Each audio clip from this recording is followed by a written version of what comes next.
Christina, we're ready, right? Okay, good evening, everyone. I'd like to call the April 28th meeting of the La Habra Heights Planning Commission to order. I'll start with roll call. Laura Hess. Here. Stephen Blagden. Here. Rick Brooks. Here. Jim Lucas. Here. Peter Espinosa and Ray Fernandez, the chair, is here. Let's stand for the flag salute. Jim, will you lead us on the flag salute, please? I pledge allegiance to the flag of the United States of America, to the republic for which it stands, one nation, under God, indivisible, with liberty and justice for all. Public comments. Christina, do we have any cards? No one on the phone? Okay, thank you. Let's go on to the consent calendar. Item 5, minutes of the March 24th meeting. Does anyone have any comments or questions? Mr. Blagden. Just an alteration. On number 9, the review process, permit process, we didn't review and discuss it. Acting Chair Hess just continued it to this meeting, so you would be here. Yes, I met with our city manager today to go over the agenda and other items, and I pointed it out to him, and he's going to amend that. It's a good catch, because I watched the meeting. I was sick that day, but a few days later I watched it, and I noticed, and I thank our vice chair for continuing that, because that's a subject near and dear to me. Any other comments? So I'll take a roll call I need a motion to approve the minutes. So moved. A second? Second. Okay, Mr. Lucas? Yes. Mr. Brooks? Yes. Ms. Hess? Yes. Mr. Blagden? Yes. And the chair will abstain since I wasn't here. Also, note for the record that our alternate Commissioner Espinosa is not here today.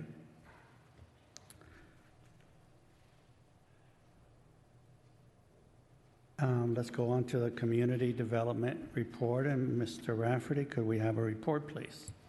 Thank you, Chair and Planning Commission. So the CDD report has been submitted for you for the month of March 2026. In that month, we issued 16 building permits for a little over $1.8 million of valuation and $58,000 in permit fees. There were 5 code enforcement complaints submitted.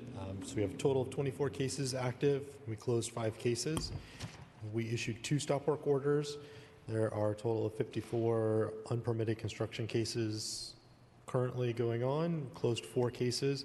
We took in 12 development applications with 63 projects in review and 11 approved. If you have any questions, happy to answer them for you. Questions for our city manager? I'll start down here, Mr. Blagden. Just as I do at times, just want to point out the percentage of permit costs. Overall was a little over 3%, but it ranged from less than 3% on that $900,000 house up to over 20% for someone, a residential detached accessory. So I think some of that is because of the permit fees itself, which hopefully if we get to electronic permitting, that can head towards 0. So it'll be a little more cost effective.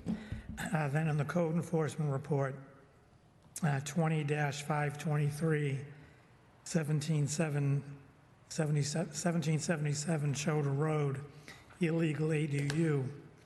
And I was doing my research for the harbor site, and I was looking at the fault zone, and the fault goes right through the middle of that ADU. I don't know if you already saw that.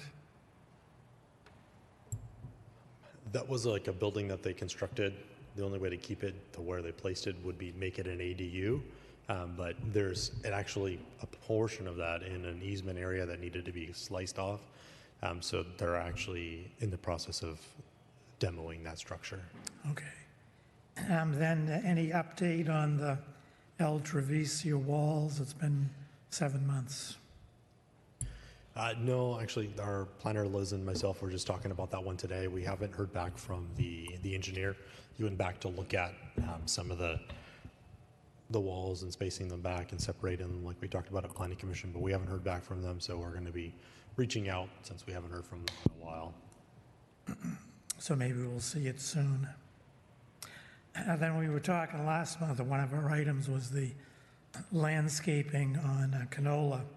And I was driving down Tuman, I noticed the landscaping in front of 1911. Some of the ones that were going to actually screen it are dead and dying, the little trees.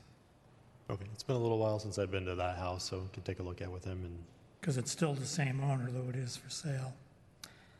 Then the West Road wall is down, which was good to see.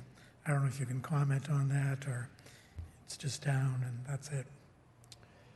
Which one on West? The one in the 300 block. Oh, yeah. We've been working with them on that one. They've made some modifications to it and still have a little bit left to finish. It's not there. Oh, did they fully remove it? Yeah, a couple of weeks ago. Excuse me, Mr. Balagna, are you talking about that block wall just west of Hacienda where it's got the columns and it's got, they built the full wall and then they took it down partially to put wrought iron? They took that wall down? Yeah, The whole thing? That wasn't a city thing, right? Because they were complying. This is the cinder block wall that we talked about? yeah. It's still there. Oh, I saw some wall that was knocked down, cinder block wall. Okay, we'll forget what I said then. Okay. Yeah, I saw it a while back, so I'm surprised. Maybe, okay. Then, I don't know, maybe Commissioner Brooks wants to talk about it, since he mentioned it too, the sheriff's sign. Still up. I don't know if they're trying to run the clock out or if, Yeah, because it's a political sign, we have to reach out. We reach out to their committee to remove those signs that exceed the limitations of it. We can't remove those ourselves. I know we have reached out a couple of times. right. That is all I have, thank you. Okay, Ms. Hess? Yes, there was on the La Habra Heights residents' Facebook page recently a post from a homeowner. It was Lisa Marie Velasco who said that she's been waiting for 5 months for city approval of her roof repair and expressing frustration about that. So some of the replies were saying, oh, this is why people move away from the Heights. And I was wondering what the status is of that getting approved. So that's on our open code case. 1372 Solahar is the address of that property. So that was for a stop work order that was issued for work taking place at the property. They have a structure at the rear of the property, which maybe at one point in time was a garage, but has been since converted into some sort of living type space. They modified the roof to it. So they went from, had a small gable roof over what was probably the original portion of it. At some point in time, there was like a carport or small garage that was a flat roof that was attached to the side of it adjacent to Ricardo, which is a private drive that runs along the side of it.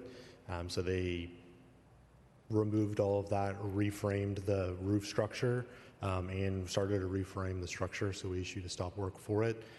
The unfortunate part for that one is the location of that, right within a couple of feet of where the property line runs. So it's not something that we'd be able to take through to approve that modification to it. So their option was to restore it back to what it was. So go back to the original aspect of the original structure, and the carport was there. They went back through the records with the county recorder's office to kind of show like it had been there since the 60s. Kind of showed up on their records for that. So since they made significant structural changes to it, they would have to go through the permitting process for the structural changes to it. It's been a little bit difficult to get them to make those changes to it. They've actually submitted a plan that went through plan check, but the plan they submitted was for the structure as it is today with the full pitched roof to it, which we wouldn't be able to permit or approve. So they have to revise those plans to go back to essentially what it was before they started doing the work to it. Ms. Hess, which property are you talking about? I missed the address. It's not in this report, it's just something that I saw online on the La Habra Heights residents' Facebook page. Somebody was complaining that, oh my gosh, it's been 5 months, I'm trying to get my roof fixed. Why is the city taking so long? And obviously there's more to the story that you just informed us about, but Right. this is the kind of thing that we've been talking about here, is the fact that people express a lot of frustration with getting their projects approved, especially something like a Right. roof repair. So it's kind of a PR issue almost for us that we need to deal with. There usually is more than one side to the story, because I had a similar thing. My son was a real estate, he was contacted by somebody on the east side, and they had a fire, and they were frustrated. It's been months and months, and we haven't gotten our permit, but it turns out they really weren't submitting proper plans and everything. So, and over the years, as commissioners, you'll get complaints like that, because people think they can come to us and we can magically snap our fingers and their project gets approved. So, Mr. Brooks? Thank you, Chair. Rafferty, I'm sorry, I didn't quite understand your answer on the sign. Was the property owner noticed that they're not in compliance? Because it's a political sign, we have to address it with the party that's running for office. So it goes to the campaign for that particular candidate to be able to remove those things. Well, did the candidate put it up, or did the homeowner just authorize it? Because it's a political campaign, that's the way we have to address it. We have to address it to the campaign, the candidate, and that candidate's campaign committee. So he's running for sheriff and he's breaking the law, am I understanding that correctly? That would be a good assumption. Okay. I have a couple questions. One is, I happen to be going over to Ray's, and the house, I think it's 2073 Sharpless, where they built the carport in the front. And they took that down, but there's just piles of stuff and a tarp, and but I don't see it on the list anymore. Are they just off the hook for everything just because they took one thing down? I'm curious. We did get them to remove the structure that was built in the front yard. So once that was removed, it came off the list. At that particular time, there wasn't other debris or things around. It was just the fencing that they had installed, which they came in and got approvals for, and the removal of the carport. So then, do I need to file another complaint on the rest of the debris? Because it still, still looks... Sorry, Ray, it's your neighbor, but I just remember, the... Well, I see it 4 or 5 times a day when I drive by. So, okay, and then there was another one on East Road, 384. Are you familiar with that one, Rafferty? That's, been under construction and a bunch of stuff, and just, is there a nuisance complaint? I don't see it in here, but... 384 on the, I guess it would be the south side of East Road. Yeah. The older, like, adobe structure. Yeah. They were illegally building an addition to the back of the house. They tried to go through the permitting process, actually got plans approved for it, started into construction, realized that none of it was built anywhere near the plans or to code, and they ended up demoing all that stuff out. So they just gonna leave the debris till somebody complains? Is that... We closed it out after they demolished all of the illegal structures. So maybe we need to look at the closeout procedure, that maybe we're a little too anxious to get them off the list, instead of making sure that tearing it down is one thing, but getting rid of all the debris is something else. Wouldn't you agree? It could be that. We could work with them further and continue the process. But I guess I'm having trouble grasping this, because if they tore down the structure but they left all the debris there, isn't the structure still basically there? It's just in a big pile? The structure that was illegally built has been removed. It's not attached to the house. It's not standing anymore. It's no longer there. But even though all the materials are still laying there, I mean, where do we draw the line? I think we're kind of saying, well, it's torn down, so it's done. They took down the carport, so it's done, even though they took it down and left all the junk that they tore down laying in their yard. So, I mean, is just tearing it down meeting the code? Or if they have to remove it, the word remove means it comes down and is removed off the property. Wouldn't that be a fair assessment? People are allowed to have materials, and there are a lot of people who do have wood or materials at their property as long as it is stacked and stored appropriately. It could be there. If there's a request or a want for us to further enforce to where there's nothing left and everything is gone and removed, we could address that and go further in the process with them and have them remove everything from the property. Okay, well, I guess it's semantics, I guess. They're supposed to remove something. Taking it down is one thing, but it's not removed if it's still laying there in pieces. So, anyway, that's all. That's all. Just to follow up on Rick's. Do they have to get a demo permit to take it down? Depending on what it is, we'll require a demo permit. Because part of that is debris removal, what you're going to do with it, recycling. Yeah, so depending on what type of structure is being removed, we'll ask for it. If it is like a structure, typically we will ask for a demo permit to make sure that it's removed and it's no longer there. All right, thank you. Mr. Lucas, have any comments? Yeah, just one question. I know Rafi asked before about the 1230 West Road and the RV. I know it's been 6 months now since it looks like this is the last date of 10/30. Any updates? It seems like as time has gone on, there's more junk that gets put down there somehow. So actually this afternoon we posted a notice and order for abatement on the property. So they have 2 weeks to address it. After those 2 weeks are up, then we can go to court and get an abatement warrant and remove the material from the property.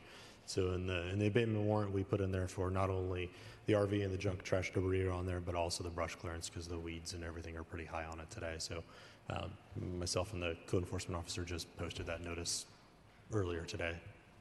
So then the costs for the removal, who pays that and how's it collected? So if we go through the abatement process, we bear all that cost. If we complete the abatement, we can then lien the property for the cost of that work and any staff time and or open citations that they have. They do have citations that we have issued through the process with them, so that can be liened onto the property. Got it. All right, thanks.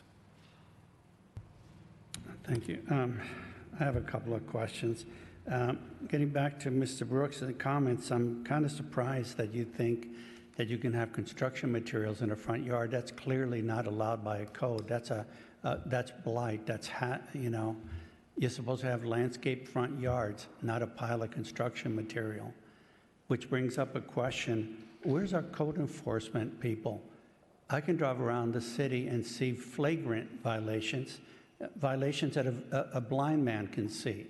So what does Kevin and David do? Do they not drive by and see a pile of trashy old lumber in a front yard that brings just blight to the neighborhood? It destroys people's property value. I'm just really disappointed in that it looks like we're back 2 years, where everything is by citizen complaint. I thought when we hired these two people, that burden would be taken off the citizens of this city, and they would drive around and pick up on violations and do something about it. And to me, it's appalling that we've only had 2 stop work orders in a month. I mean, what do these guys do? Do they just sit in the office all day or what? Processing things? I don't mean to be so blunt, but it's not good. If you want us to go out, we will obviously have been working with our city prosecutor. There's been some process there for us to get through it. If the want is for us to go out and be proactive, we can I've been trying to take care of some other things with the city prosecutor that we've been trying to work through. Once we've worked through those and we can have a code enforcement committee, if that recommendation from that code enforcement committee is for us to be proactive and go out to everybody's property and address things, then that would be a direction from council for us to be proactive, to go out and then write citations and violations and work through that. Obviously, our list would grow exponentially through that process. But if that's a desire for us to be more proactive about things like that, right now, the only things we're proactive on is unpermitted construction. So things that are unpermitted construction that we find and see and catch, those are the ones that we are proactive about. So that's your life and health safety issues. Junk, trash, and debris and other things like that, then we do through citizens' complaints. So that's the complaints that get submitted, and we address them through there. Because otherwise, we could go to probably almost every single property in town and write violations. Okay, you know, I've heard that. That's an excuse to me, that you would cite every single property. I beg to differ with you. There's some beautiful, beautiful properties in the city that are well maintained. So I'm not talking about peeking behind people's fences and finding little things. I'm talking about drive through this city, and when you see a property, you go up Hard Shield, and it looks like a construction site, one of those homes. It's so many trailers and trucks and things, and that's not allowed in the city. You can go down, you know, East Road, and you can see motorhomes out in the open. Motorhomes are supposed to be shielded from public view. So it's disappointing to me, very much so, and I think I've expressed that I thought we were way past the citizen complaint thing. Mr. Brooks and I, as you know, serve on the Code Enforcement Committee, and I'm pretty sure that we lobbied hard to get a full-time code enforcement officer, and Kevin's there, and I thought great things would happen. I don't see anything has really changed, and I know it's going to be proactive for health and safety issues.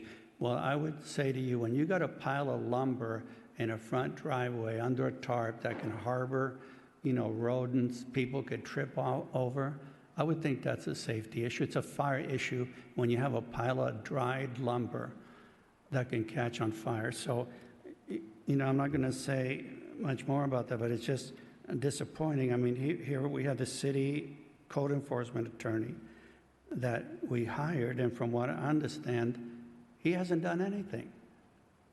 He hasn't filed one thing. No. So why do we keep him? Why don't we just fire him and go to somebody else? It's a process. We have an agreement with them. We're in that process right now. Okay. When the people go out to visit a location, when they're on their way driving down the street, if they see something, do they stop, or do they just go to their pointed rounds? For what type of things? For like junk, trash, and debris? Or well, unpermitted junk, trash, and debris, won't that be at least partially taken care of with the weed abatement inspections? Because people are supposed to clean that stuff up.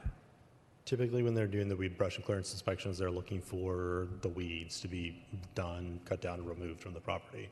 They're not necessarily looking at junk, trash, and debris. Obviously, there has been a movement to look at what is accumulated on people's properties as potential fuel load to be removed, but there's lots of properties here with lots of stuff on it that would require a lot of people to be able to address all of those issues. It's not one or two properties. I do see on the code report, though, like city attorney taking action. But when they're driving down the street, like let's say they see, you know, fresh lumber framed up, but it's not where they're going, will they take a look at that? They will take a look at that. Usually if people have like porta potties or dumpsters or other things, we'll raise that red flag for them to look and see what's going on. Obviously, Kevin, who's mostly out in the field, has a tablet and has access to the permitting system to know whether or not permits have been issued for a property and what's valid or not. So he can double check to make sure if somebody's already pulled permits or not pulled permits, we can address it at that time. All right, so that is in there. wheelhouse. So, Mr. Black, then you're saying if you see the city employee or code enforcement, building inspector, that old saying, if you see something, say something. I think our motto is just the opposite. If you see something, say nothing. And I hope that changes. I really do, because the reason I'm so adamant about this is because our homes here are worth a lot less than neighboring cities. And you heard our city councilman, John Pespice, at a council meeting say he really didn't know why our values were lower. And pretty easy. I mean, you drive around and who's going to pay $2-3 million for a house when next door you got a pile of lumber sitting in a driveway, you know? So just one quick last thing. You have on here on the agenda report, the second page, it says during the month of March, 2 stop work orders were issued. But then when you go on the list, it says a notice issued. So shouldn't the spreadsheet report say a stop work order versus a notice issued? So there'd be some consistency? So typically when we issue a stop work order, we'll also issue a notice in the mail to them as well. No, but I mean, for our purposes, looking at this report, it'll say notice issued, but then under permitted construction, you say stop work order issued. See the distinction? A notice could be a letter from the city saying, hey, you're doing something wrong. A stop work order is a much more serious thing, that if you violate it, it could, you know, lead to a court action. We can make that adjustment to Yeah. put stop work order instead of notice. Yeah, then we could look typically at will this. issue a letter along with the stop work order. Sometimes it may be an absentee landlord or nobody's home, those things, to make sure it gets to the appropriate mailing addresses for that property. Now, you mentioned that the permits are online. Are they back online for anyone to see? So our permitting system that we issue permits from, we have access to it. We can do it. We're still trying to work on the Laserfish portal that got messed up when that server died and had to be replaced to be able to make it searchable. Okay. I have one more question here. As long as we're on code enforcement, Rafferty, I don't know for sure, but it feels like we had one code enforcement meeting in the last year. Why is that? I mean, I know you are well overworked, and I know you have lots of committees and all that stuff, but when Ray and I, volunteered for that, I thought we were going to make some progress, but if there's no meetings, there's no discussion or anything else. What? So typically, code enforcement committee is a little more difficult because if we are taking direct action, we obviously don't want to be doing that in an open session format. So as we're providing direction to the city prosecutor to move forward with a case, a lot of times that isn't something we want to discuss or have an open session conversation about. That becomes a little bit harder with the code enforcement committee. So obviously we brought on our city prosecutor.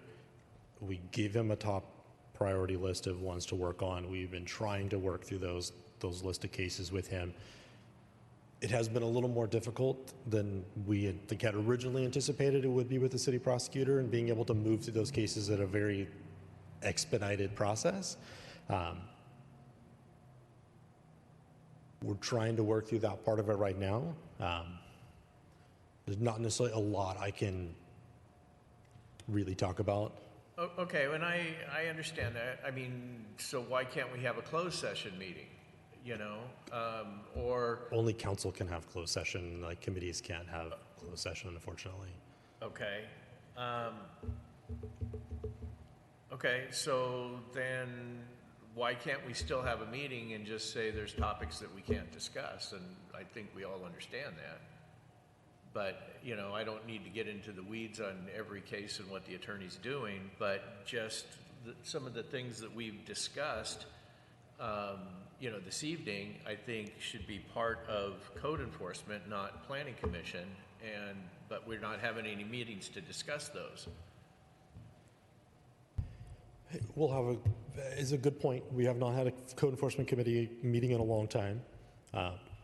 And obviously there's some want to maybe make some changes to the direction of how we process code enforcement complaints and how we look at them and the process that we go through. So we could definitely look at having a code enforcement committee and having a broader conversation about what code enforcement officers should be addressing and how we should be addressing them and what that would mean.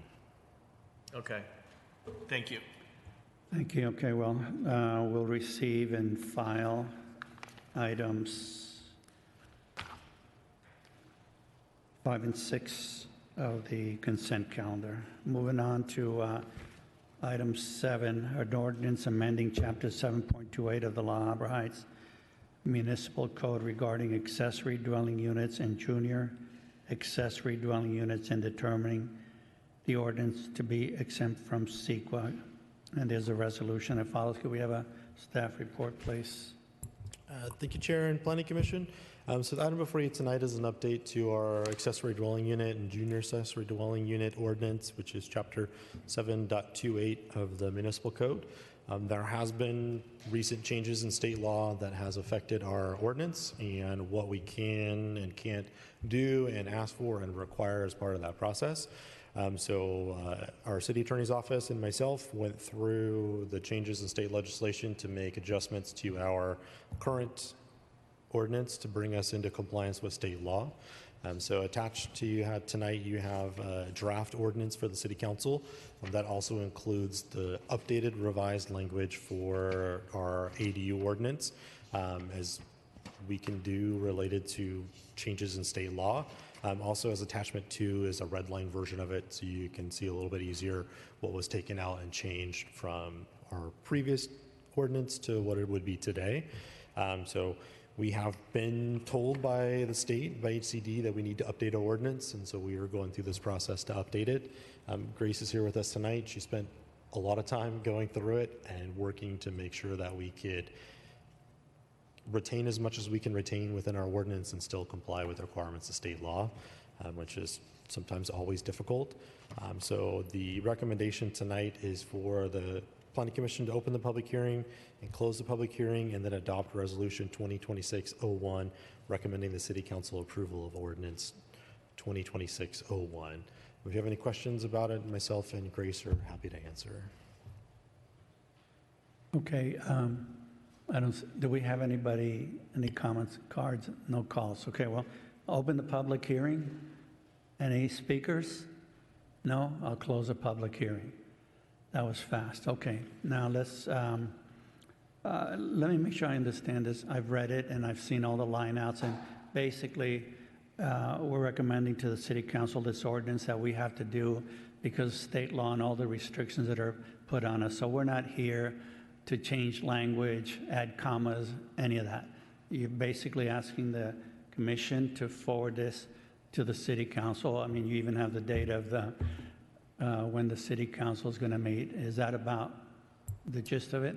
Correct, yeah. Grace has spent a lot of time going through it and double checking and revising it to make sure that we would be in compliance with ADU laws from the state. Okay. I'm going to ask a question first. I usually don't do that, but it's a simple thing. I'm a little confused as to the sizes of ADUs. In some places, you have it as 800 square feet. I think it's when it's part of a new home being built, then you have 850 feet if it's maybe an existing home, and then you have 1,000 square feet if it's more than one bedroom. But then I saw another thing where it was like 750. So can you just clarify that? Which is it? Sure. So that's related to the various options. So like a building permit only, the state has a certain threshold of if you are doing an ADU that's at a certain size and meets those requirements, they're not required to come to us for planning at all. They can move straight to building permits. and bypass the entire planning process altogether because they would meet those standards for that. So a lot of it has to do with that. So if you meet straight building permit sizes, they're older and newer, and if you get an ADU permit, which is where we are able to provide an increase in square footage, so that's where our state allows up to 1,250 square feet. We're restricted to 1,000, which is kind of where we have always been on ADUs. So a lot of it is related to that. There's various options that people have to take advantage of, depending on the size or the configuration of the ADU to meet those certain limits. So can I have that right, Grace? Or? Yeah, that's right. The reason there's a lot of different sizes in the ordinance is because that's just reflective of state law. And I think the state is trying to account for a lot of different sizes. And, is the ADU attached to the primary dwelling? Is it detached? And so considering all of those things, there are different requirements for each type. Okay, but my understanding also is that some cities allow a 1,200 square foot ADU. Isn't that right? Yes, so state law allows for up to 1,200 square feet. And the city council decided that they would only do 1,000 max. At the time when we processed our ADU ordinances, we limited it to 1,000 square feet. And how could you do that considering the state overrides the city in setbacks? I mean, you have a 4-foot setback, not a 25-foot. So how could you override that one particular item? There is still a little bit of variability in the size from the state that gives us the ability to restrict the size, the maximum size that there is for ADUs. Okay, thank you. So we'll start with comments. We've got a lot on the agenda. If you can keep it to the point and short, 2 to 5 minutes, almost like we were in public comments. So I'll start with Mr. Lucas. Sure, thanks. I just have two questions. So I'm looking at page 12 on the red line on kind of the upper paragraphs where it mentions sanitation facilities. Is that a bathroom or a septic tank, or how's that? I didn't see that defined in the definitions. I believe that's a reference to bathrooms. Those being if it's not included, if the JADU shares a bathroom with the primary unit, there are requirements about doors and such. Okay, so it's referring to the bathroom, not a septic tank. Yes. Okay. All right. And then the other question I have is, again, on the red line version, page 15, the architectural requirements. It looks like, striked out was all the requirements for the ADU to conform with the primary structure. So it sounds like the structure could be a Spanish-style home and the ADU can be a Craftsman, right? I assume that's part of one of these Senate bills that doesn't require these things to match up anymore? Correct. Okay. All right, that's the two questions I have. Mr. Brooks? I just would like to go on the record stating that I don't really like the fact that the state can override our city government. Our state doesn't comply with federal laws. I don't see why we should have to comply with state laws. As far as the wording, I'm not an attorney, and I trust your judgment on that. I pretty much understand it. I don't like it. I don't agree with it. But at this point, I don't have a choice. So anyway, that's all. There's nothing for me to really ask or say. Thank you. Commissioner Hess? Yeah, I have two comments. Well, actually, first it's a question. It says, the one section I was kind of surprised about, and maybe you can explain it to me, it says that the city will not deny an ADU application. Excuse me, what page can you reference? Yeah, page 16 of 17, it's on section 7.28.080. It says the city will not deny an ADU application due to a non-conforming zoning condition, a building code violation, or an unpermitted structure on the lot that does not present a threat to the public health and safety and that is not affected by the construction of the ADU. I found that surprising that they're basically saying we're going to be disregarding the zoning laws and building code laws and all permitting laws unless this place is a death trap of some kind. Is that the way that this is being laid out to us, that this is the new requirement of the state laws regarding ADUs? Yes, it is. So unpermitted structures that don't comply with requirements can go through the process and be converted to ADUs, and actually can have minimal changes or things required to it. I found that one surprising too. If I could just interject something, what it appears to me is that the people in Sacramento said, let's eliminate all the excuses for a city to deny it. And so they thought of all the things that why a city could deny one of these, and they made it so that you can't deny them for those reasons. Again, I don't agree with it, but that's what it appears that they've done. And so, anyway, that's my opinion. I'll also note that this is existing language in both state law and in the zoning code. So this is not an addition. This has always been on the books, but I think same principle in the fact that the state, I think as Commissioner Brooks is saying, is trying to stop cities from essentially having a lot of discretion in this department. And I can't find it here now, but I know that there was a section in here that basically said that we're putting it in the amendment that we find it to be consistent with the general plan. I almost feel like it's not consistent with the general plan, but we're nevertheless superseded by state law. So I feel like it almost should say that our general plan says otherwise, however, we're being superseded by the state laws. It's a good point. Yes. Is it possible to put that in the amendment? I just don't want it to be, I want it to be accurate, because clearly our general plan did not envision this, but we're going to do everything that we're required to do because the state is telling us otherwise. Well, it's one of the findings we have to make. You couldn't approve it unless you say that, even though it might not be true. Mr. Blagden, some comments? Yeah, I have some comments, questions, suggestions. 2 to 5 minutes, okay?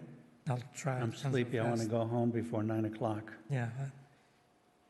On page 6, 4G, multifamily dwelling, a multifamily lot means property is 2 or more permitted attached dwellings.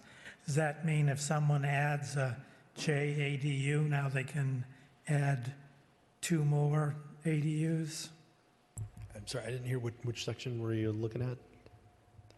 Page 6 of the red line, 4H, multifamily dwelling definition.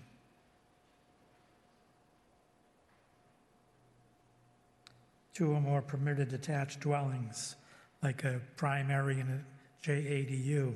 So my reading of that says I can add 2 more ADUs under language further in. I think this section is just definitions generally for the chapter. Yeah, but they have later on multifamily dwellings, you can have more ADUs. So now we're converting a single family with a JADU and calling it a multifamily, and they can add 2, my reading, they can add 2 ADUs by the language further in. But Stephen, I don't think that's what they meant. I think they're referring if it was zoned multifamily, even though we don't have that. And I think this is just a catch-all provision in case we ever do multifamily. We have multifamily. Where? We have it. Where? Right next door and over on Habra. Oh, you mean for the housing? Yeah, but there's no multifamily on it. No, but now they're redefining multifamily to just be 2 units. Yeah. Well, I was wondering about that. Ms. Cho, what do you have to say about that? And could you speak into the mic a little more? I'm having a hard time hearing you. Maybe it's my old ears. I don't know. No, it's the acoustics. No worries. Is that a little better? Yeah, that's Okay, a lot great. better. I think this question, I think Commissioner Blagden brings up a good point regarding the definition of the multifamily dwelling or lot. My understanding is that that term is used mostly in terms of the ministerial approval ADUs, where if there's an ADU being proposed on a multifamily lot, there's a certain number that can be, I think it's a maximum of 8 or something like that. And so if the question is, could somebody very cleverly look at a single-family lot with an ADU and define that as a multifamily lot because it has 2 or more units? I don't think that that would be the case, because this definition says a multifamily lot is a property that has 2 or more permitted attached dwellings. Yeah, so that's a primary with the JEDU. And where it gets implemented is on page 8, number 4, limited detached on multifamily lot. When we look at ADUs and JADUs, we always refer to them as ADUs and JADUs, not as a primary unit or a unit. They're considered their own thing. And when we report these numbers to the state for, like in the annual report we did, we always report them as like an ADU, JADU, not just as a unit. Well, shouldn't it say then multifamily zoned instead of just multifamily? We could look at if that change would work or not affect it, the legality of it with the state. And we can look into sort of the language of this, but my recollection is that these definitions match what's in state law, but we can certainly see if there's any wiggle room. There may not be, just to sort of set expectations, but I think it's a good question that's being raised. Right then, same page 8, 4A, the side and rear yard setbacks are no more than 4 feet. Can't you have more than 4 feet if you want it? What page are you on here? In the Page 8, number 4. page number 4.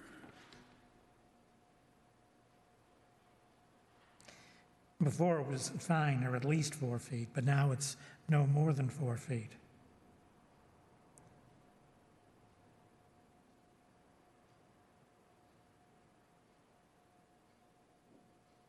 You're talking about the limited detached on a multifamily lot? Yeah, A. It was changed from at least 4 feet to no more than 4 feet. So I think that's referring to, like, if you continue in that paragraph, so the side and rear setbacks are no more than 4 feet if the existing multifamily dwelling has a rear or side setback of less than 4 feet. The city will not require any modification. So I think that's saying if those units are already at 4 feet or less, we can't force the ADU to have a greater setback than Yeah, the but when structure would be. it said at least 4 feet, you weren't forcing them. They could make it 4 feet or they could make it more, because some people might want more.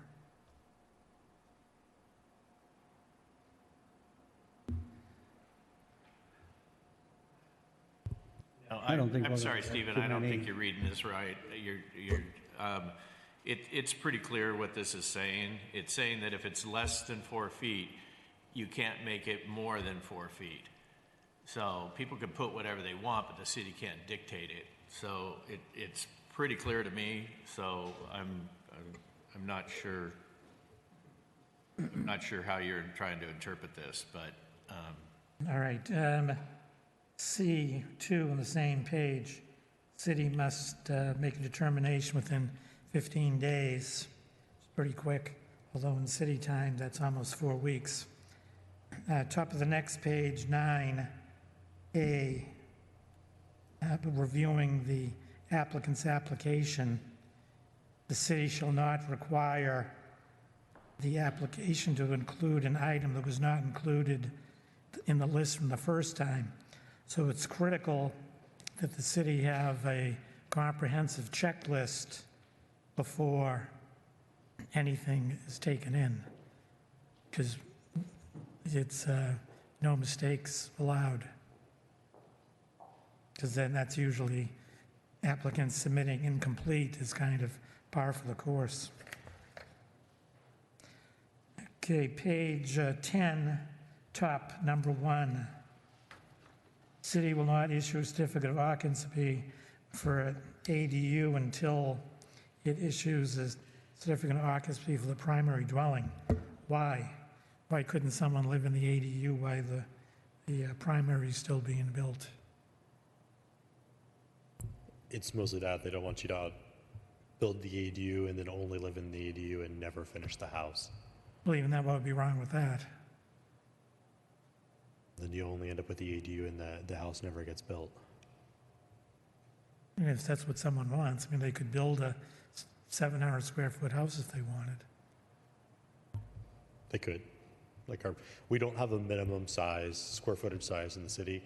There's just minimum room sizes that we have. And I'm to just go saying, by. in either case, if someone was building the primary house and they built the ADU first, why couldn't they live in that while the main house is being built? Or in the case you just mentioned, if they just want an 800 square foot house, call it an ADU, why can't they do that? It's a good question, but this is required by state law, and so I think our hands are tied a bit here. I mean, that's state language. Yes. Yes, Stephen, a lot of this stuff is, this is All right, well, just tell me when I rehashed. say it, Jay, this No. is state All of language. these changes are reflective of state law, not sort of any discretion on the part of Okay, the city. this next one I think is discretionary. The next one down, 72850 A3B. Notwithstanding any of the provision of this chapter, one off-street parking space is provided for the ADU. And so this is where city interests and state interests align. The state wants to make these inexpensive and easy to do. We have no way of controlling hardscape, but in this case, if we limit parking to one space, state's happy, we don't have to worry about extra runoff nor extra congestion. So could it just say only one off-street parking space? That complies with state law.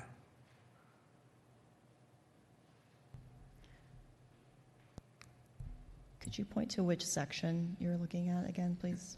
Page 10, 72850 A3B.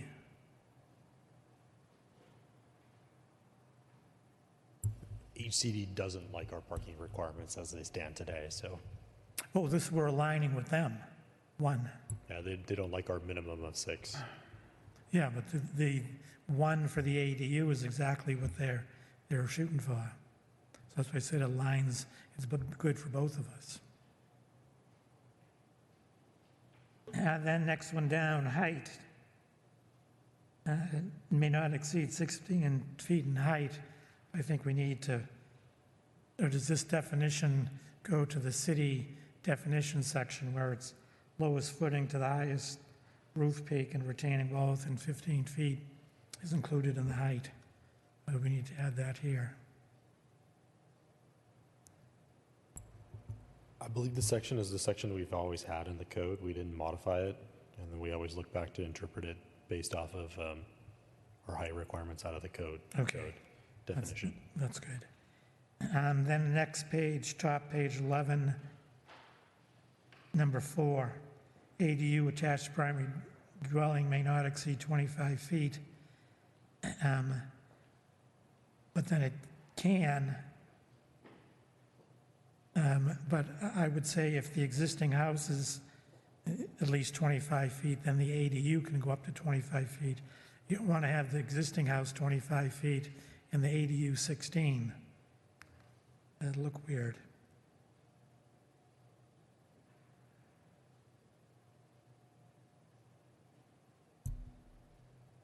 I'm not sure that it would be required to be the same height.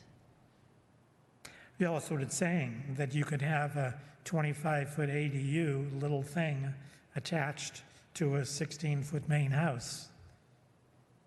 It looks like a ugly duckling. I think that is also reflective of the state law. Okay, next down, 5C, fire sprinklers. Number 2, construction of ADU does not trigger a requirement for fire sprinklers to be installed in the existing primary multifamily dwelling. What about single-family dwelling? It used to be it wasn't the single-family either. So is this adding that now that single families need fire sprinklers? I would interpret this as if nothing is being done inside the primary house, so no alterations to the existing primary, it would not trigger the need for fire sprinklers. Even though it doesn't say primary or single family, it says multifamily? Yeah, I would, my interpretation of this, applying this would be that if no alterations are being done to the existing single family, that it wouldn't trigger the need for fire sprinklers. It would fall back to our regular fire sprinkler requirements. All right, so I don't know, that's an interpretation. Hopefully people get it. Okay, down to number E, no separate conveyance. The state allows separate conveyance if the city allows it. Here it's just required, referring you to the government code section. If and until the city allows separate conveyance, I think it would be good to put it explicitly rather than referring them to a state government code, which is going to refer them back to the city, whether the city has it or not. Just put right here, the city doesn't allow separate conveyance.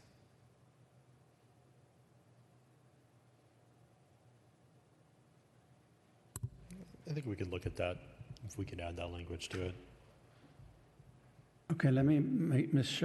Show, we can't really, we can question this, but we really can't change it, right?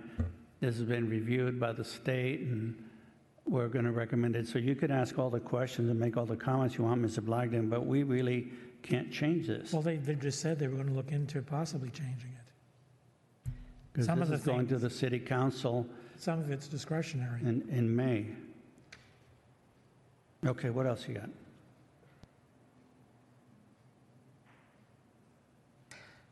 Okay, this actually goes along with that topic. Page 12, deed restriction 5.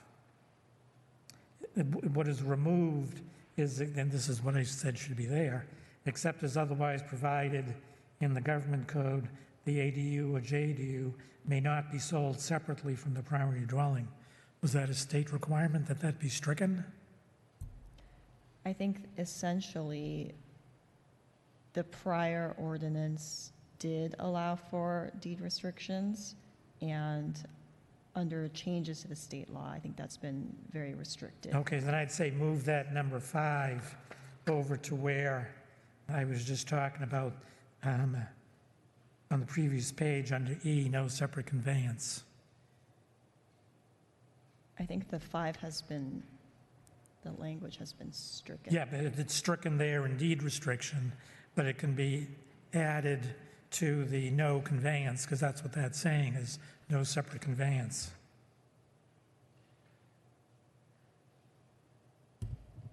We'd have to double check the code section because there is, the government code section changed on that one.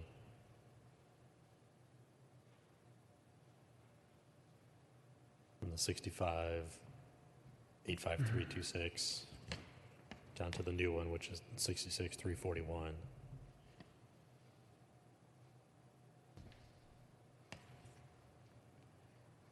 So we would have to look at that government code section to see if, Yeah, because this is They supposed to would be clear to the applicant, and looking at this, you don't know whether it can or can't be sold separately, so it just seems to be clearer just to take that number 5 and put it in separate conveyance. I think Rafferty is correct in that the section referenced in 5, that is an old numbering, and so that one is not in effect anymore. And because we already have this section on no separate conveyance, I think that that language we have is sufficient and reflective of state law. Even though it doesn't say no separate conveyance in the city? ultimately, I think where the state is trying to go is to allow for separate conveyances. Yes. And that's where they ultimately want to get to. We can try to hold back the tide while we can. Okay, page 13, I, building and safety, must comply with the building code. Is that assumed to include fire code, plumbing code, HVAC, et cetera?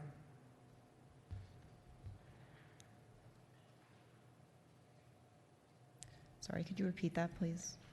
It says must comply with the building code.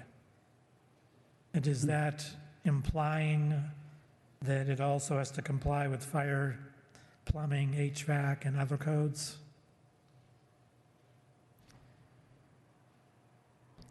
I would assume so. I feel like those are Well, applicable. I would say Mr. yes. Blackman, again, it seems pretty simple to me.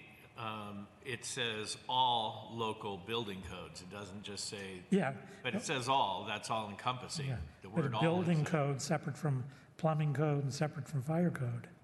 It, Or are they all seem to be saying the all same? codes. I'm reading it, it says all codes, so I'm not sure how this keeps going on. All right. Next section down, maximum size. Is this subtracting interior walls or closets or hallways? Because it's talking about interior livable space, which back in the definition is a little unclear on that. So is this measuring from the inside of the exterior walls, or you're subtracting out all the non-livable space in the ADU? From the way I know it, it's measurement of from the inside of the interior walls, not the exterior of the walls. So where the exterior wall becomes the interior? Yeah. Okay.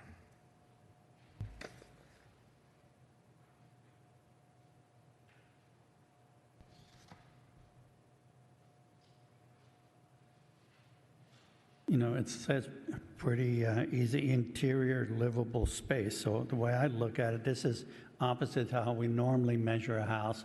If you have a 20 by 20 building outside, you have 400 square feet, but this is saying measure the interior.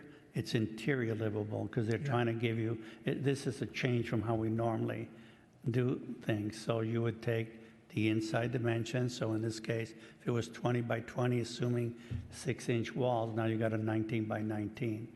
To me, that's pretty clear. Yeah, but it also, when you look at the definition of interior space, does that include the interior walls and the closets? You're reading way too much into this. I mean, Well, it's, you know, nobody's going to say, well, oh, you got a wall here, a closet, well, let's take this off. I don't see how you could even think that from this definition. It says interior living space. A wall, a closet, it's livable space. You need walls, you need, you know, bathrooms. What are you getting at exactly? Well, the wall isn't livable space. It contains the livable space. It's within the livable space. Yeah, okay, so that was my question. So apparently, Okay. Rafferty said it's measuring the inside of the exterior walls. Okay, can you wrap it up if you can, Yeah, I please? just got a couple more. Page 16 to 17, landscape requirements. The zone 0 basically nullifies this for all ADUs that are 4 feet. Pretty much when those things come into play, yeah. So that makes it the neighbor's responsibility to screen the structure. And last is just comment to the state creating disorder. You were concerned about property values. Here the state is imposing blight and disorder on the city. Well, I don't know if I'd look at it that way. I'd look at it that the state is trying to provide housing for more people. And so you're assuming that an ADU is going to be a blight on the Well, neighborhood? an unscreened ADU 4 feet from the property line or sitting in the front yard that's just made of CDX plywood because there's no You can't have architecture. you can't have an ADU in your front yard. Yes, you can. It says you have to be at 30, meet the front You yard have to setback allow an 35. 800 square foot ADU, and if you can't put it in the side or back, you can put it in the front. That's not what I read here. I read that an ADU cannot be in the front yard setback. It has I to be can't point to where I saw it, but can't be within the front yard setback requirement. So our 35 feet, it wouldn't be able to be within that 35 feet. I believe it strikes out the portion where it has to be behind. Like our old code required it to be behind or to the side. Yeah, so it Not can in be in front the of. front yard. It can be in the front yard, but it can't be within the front yard setback. It would have to be outside of our minimum setback requirement in the front yard. Okay, so it can be in the front yard. It can't be in the front yard setback, and that's what I consider a front yard. Everything behind the 35-foot, that's your lot to build. So, you know, we're kind of playing on words. So I guess somebody could build an ADU behind 35 feet. If you want to say that's a front yard, that's your interpretation. So these are not standards modifiable? No. Okay, anything else? Mr. Brooks? Yeah, I apologize. When Mr. Blagden brought up 7.28.05A3B about one parking spot, would it be possible to add to that no on-street parking allowed? See as how it kind of ties it to the ADU, because no on-street parking is allowed in the city anyway, and I just really fear that these ADUs, they're not going to have enough parking and people are going to start parking on the street, and our streets aren't wide enough for that. Is that possible? I don't think that is possible. We can double check, but I agree, I'm not sure that, I think the parking restrictions are pretty set by the state. We'll double check, but. Okay. That's why the only one is important. Well, I'm not going to get into that with you. So then also page 15E6, it says, or sorry, E7.3, all windows and doors, 6. Windows and doors of the ADU shall not have a direct line of sight to adjoining residential property. Landscaping or privacy glass to prevent that in a direct line of sight. I don't see how you could build something without a direct line of sight with a window. They have to be obscured windows or up high. Yeah, the clerestory. What's that? Clerestory windows. Yeah, up high, or they have to be, if the windows look onto a property, they have to be frosted. Frosted? Yeah, Okay. that's in there someplace. So they're trying to protect the neighbor's privacy. Okay. That's well, the neighbor would probably be 29 feet away, right? Because unless they put an ADU at 4 feet, they can just talk to each other, but over the Okay. 8-foot I distance. just found that part Yeah, amusing. okay. No, I have one I missed on the parking. You know, I mentioned that ADU on East Road where they bootlegged in a driveway and parking area. Would that be allowed under this revised code? How it was they were supposed to have one parking space adjacent to the driveway, but they put a long driveway down to the ADU in a parking area in front of the ADU. So my question is, that's not supposed to be, and does this language allow it or disallow it?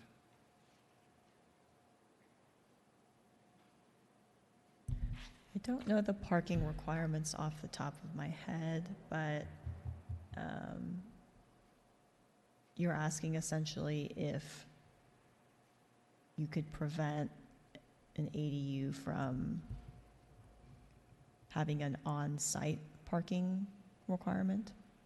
No, I just want to keep the single ADU space on the existing parking area, the existing driveway, or adjacent to the existing driveway, or as close as possible thereabouts, not creating a new driveway, a new curb cut, a parking area in front of the ADU that has more than one space.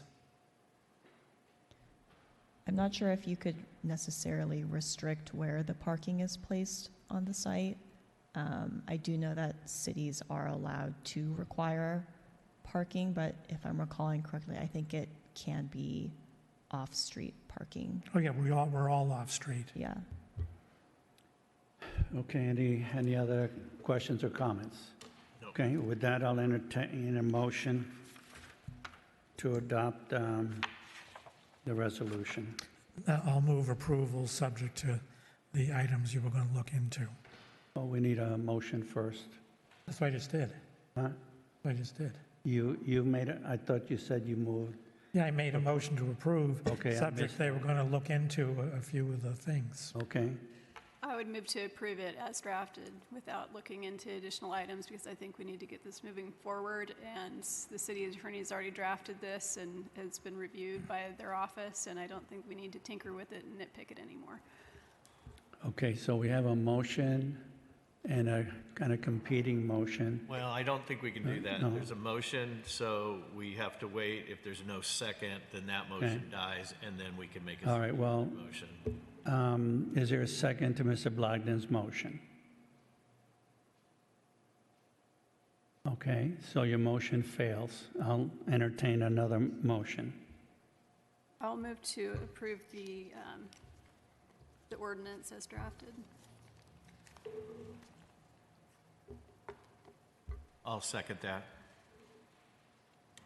Okay, I'll take a vote. Mr. Lucas, Yes. Mr. Brooks, Yes. Ms. Hess, Yes. Mr. Blagden, No. and the chair votes yes, passes 4-1. Thank you. Okay, so let's move on to item number 8, and a staff report. I understand we're going to move this through next month, maybe?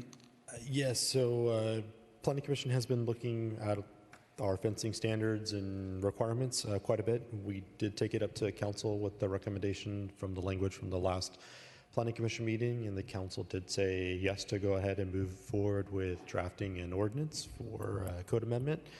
They did put one item for the commission to consider for related to solid fencing in the front yard, that driveway gates, the top foot, so only solid to 5 feet, to leave 1 foot of the gate like 90% open. That would give the ability for law enforcement or first responders to be able to see into the area before entering it. So that was the only recommendation that the council had for the commission on it. We began drafting the ordinance. I didn't have time to complete the ordinance sufficient enough to make a good ordinance to move forward to City Council. So our recommendation is just for the commission to open the public hearing and continue it to our May meeting so we can bring back a fully worked out, vetted, drafted ordinance for you to consider and send back to the City Council. Did I hear you right, to open the public hearing for this? It will open the public hearing and would be continued to our next meeting, which is Okay. on May 20th. All right, well, let's open the public hearing. Do we need a motion to continue it, or can the chair just do that?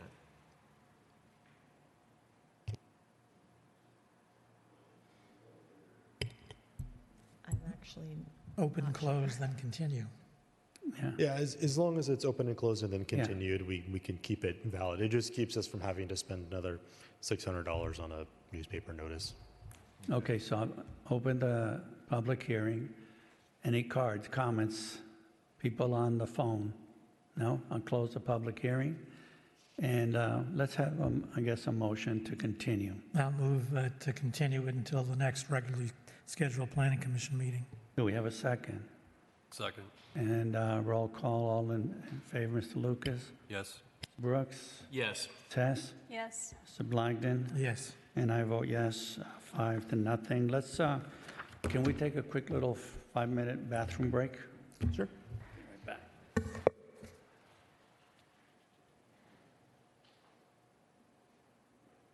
Did you see the pictures yet? No.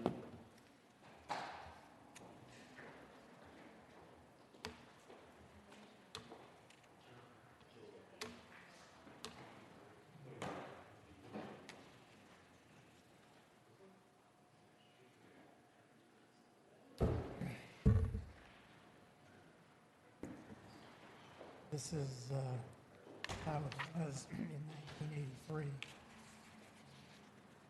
Here. Yeah, so you can see there's a slope there.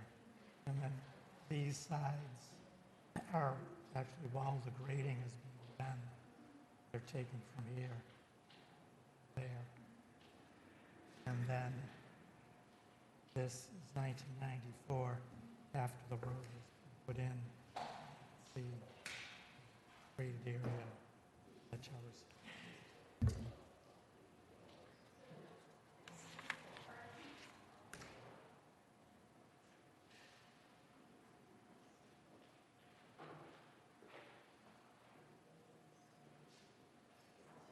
Oh, yeah, it basically, it goes from roughly here, that's the bottom, and then it goes right up to that line. Angle. That's that. That's that angle. Yeah, this is a different, this is the northernmost lot, and these are the southernmost. See, that matches in there.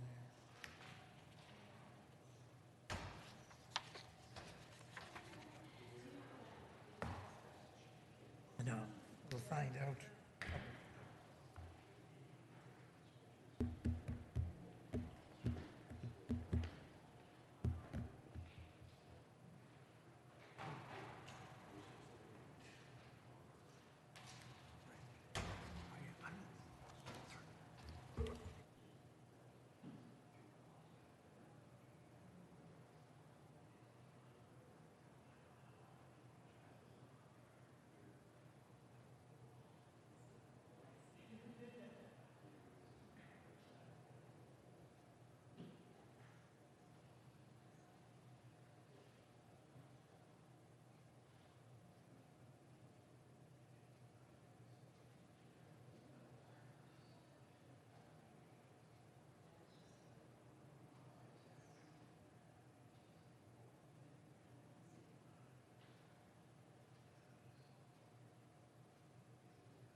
All right, I'll call the meeting back in.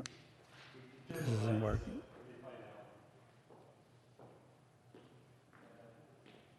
I don't think the mic's not working. Hello, mine is neither. Yeah. Hello, so- hello? They went to do something. Maybe Carl puts them on.